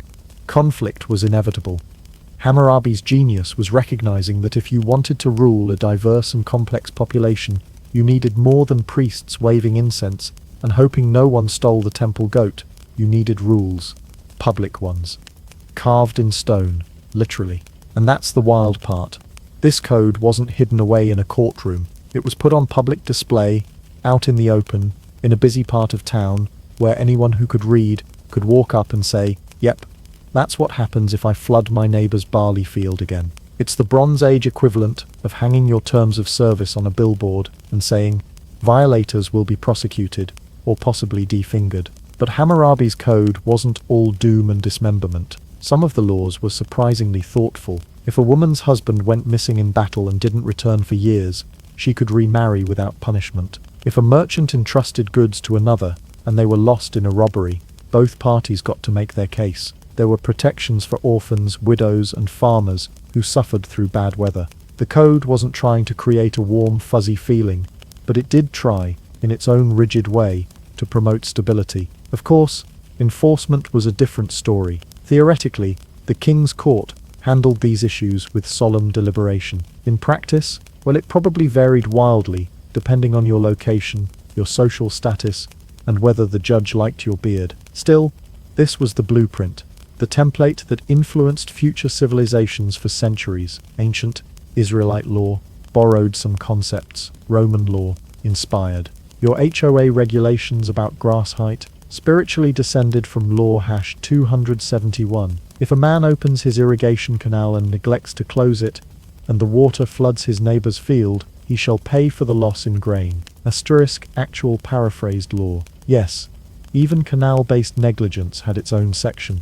Hammurabi's stone monument was lost for thousands of years, buried under centuries of dirt and forgotten kingdoms, until it was rediscovered in 1901 in modern-day Iran, and when scholars translated it, they realized they were holding the ancient ancestor of every law book, courtroom and justice-themed TV drama in existence. So the next time you grumble about traffic fines, insurance paperwork, or the guy who parked in two spaces, just remember somewhere, Hammurabi is smiling, his basalt finger pointing toward your mistake. If Mesopotamia had a greatest hits album, it would be filled with conquests, crumbling dynasties, surprise comebacks, and enough propaganda to make a modern politician blush. The region didn't just invent cities, it perfected the fine art of empire building, and then the even finer art of watching those empires explode in spectacular fashion.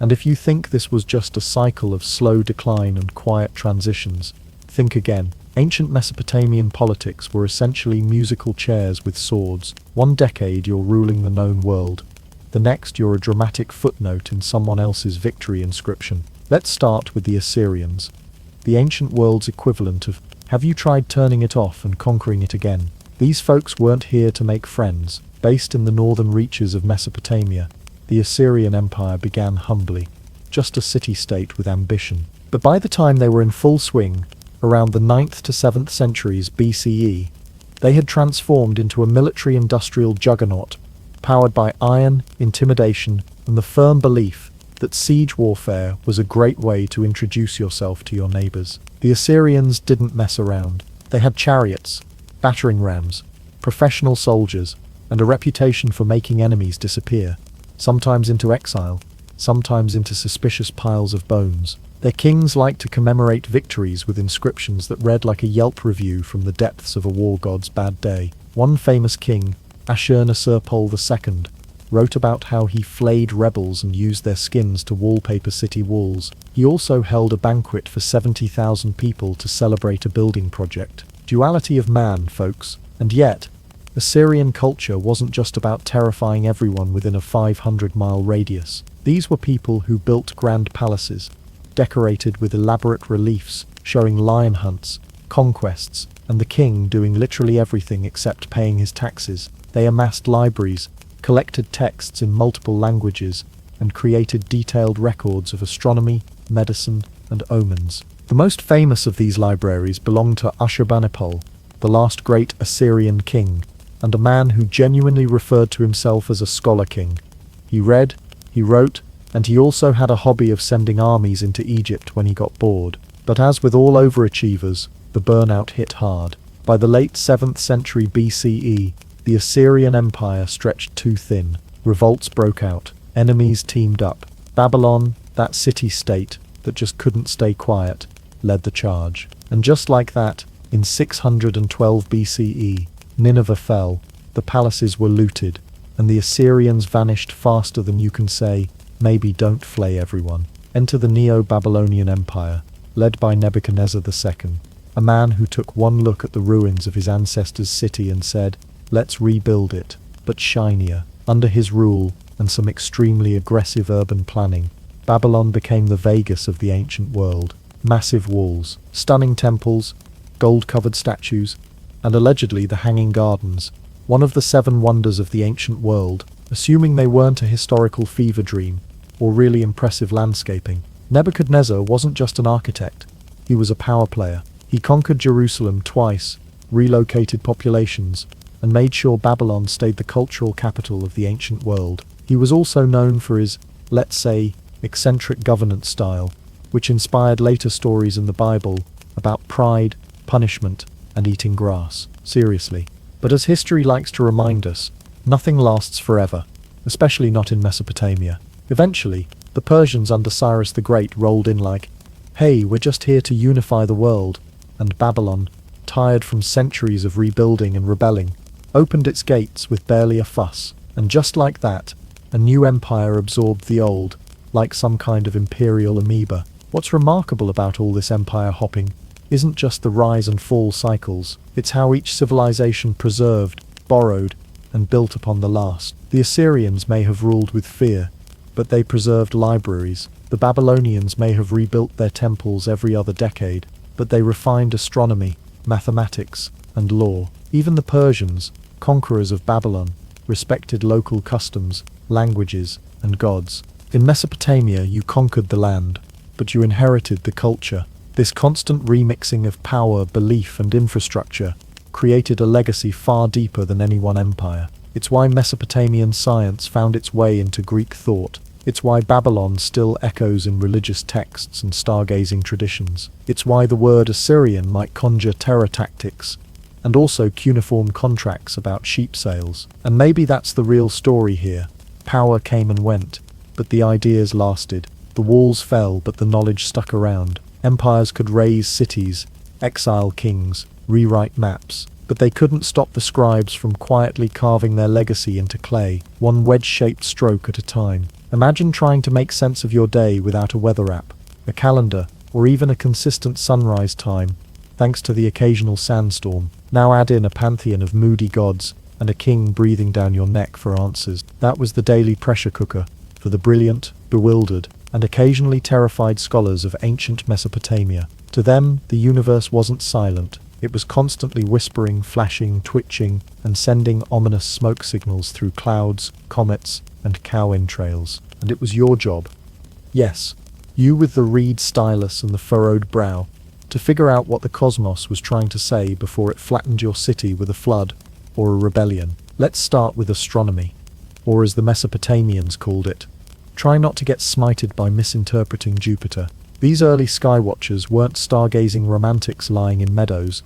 They were court-appointed nerds with clay tablets and urgent deadlines. Babylonian astronomers charted the movements of the moon, sun, planets, and constellations with astonishing precision, creating star catalogues and calendars so accurate they could predict eclipses centuries in advance. They didn't have telescopes, but they had patience and spreadsheets. Mountains of cuneiform spreadsheets. The kind of dedication it takes to stare at Venus every single night for 20 years, just to write. Yup, still bright. Probably a good omen, unless it's not. And yes, astrology was absolutely in the mix. To the Mesopotamians, the sky wasn't just pretty, it was a divine billboard. Every solar flare or meteor was a message from the gods, and it was your priest's job to interpret whether it meant glory to the king or better start stockpiling grain. Horoscopes weren't personal, they were geopolitical. Jupiter hanging out too long in Leo didn't mean you were about to find love. It meant the western provinces were probably going to revolt. Again, but for all their cosmic insight, Mesopotamian scholars had a backup method for when the stars were being vague. Sheep guts. Yes, horospicy, the ancient art of reading omens from animal entrails, was a respected and highly trained field. It wasn't a joke. It wasn't superstition. It was a serious profession like being a weather forecaster, but with more liver handling and fewer green screens. Here's how it worked. The temple or palace would commission a sheep, ideally one that hadn't seen too many unpleasant surprises in its short life. A priest would then ritually sacrifice it, open it up, and examine the liver, specifically the lobes, spots, marks, bulges, and weird discolorations. They had models of sheep livers made of clay with labels for each section, so students could learn things like, this spot here? Definitely a bad sign for canal construction. They had entire textbooks on this, hundreds of omens based on whether the gallbladder was inflated, or the bile ducts were slightly wiggly. To us, it sounds bizarre. To them, it was data, the original cloud computing, but way messier. Now before we laugh too hard, remember, these weren't clueless mystics poking random animals. These were the same people who invented the 60-minute hour, place value in math, and recorded planetary motion with jaw-dropping accuracy. To them, there was no contradiction between dissecting sheep and charting Venus. It was all part of the same system. The gods had written the world and everything in it. Stars, guts, dreams, barley prices, was footnotes in divine handwriting. Even medicine walked this tightrope between science and spellwork. Mesopotamian doctors could treat wounds, diagnose infections, and prescribe herb-based remedies, all while reciting incantations to ward off evil spirits. They had bandages, scalpels, and something terrifyingly close to a root canal. But they also thought demons caused migraines, and that sneezing could mean a ghost was stuck in your head trying to escape through your nose. And you know what? It worked, in its way. These practices kept society functioning. They gave meaning to chaos, structure to uncertainty. They provided comfort when crops failed, when floods came, when the gods fell eerily silent. It was, at its heart, a system of understanding the universe with the best tools available at the time, and some of those tools just happened to be livers. As Mesopotamia slowly faded, conquered, absorbed, renamed, its science, math, and mysticism lived on. The Greeks borrowed their astronomy. The Romans took notes on their city planning. Modern astrologers, whether they know it or not, still trace star charts back to Babylonian tablets, and somewhere, in a museum drawer, a cracked clay model of a sheep's liver still silently whispers, "Beware of cloudy omens." So as our story closes, remember this. The people of ancient Mesopotamia didn't just survive floods and empires and questionable gods. They invented civilization while they were at it. They dreamed in cuneiform, governed by law codes, danced in ziggurats, drank barley beer, and looked to the sky for answers they often found, and sometimes hilariously misread. And really, isn't that what we're still doing?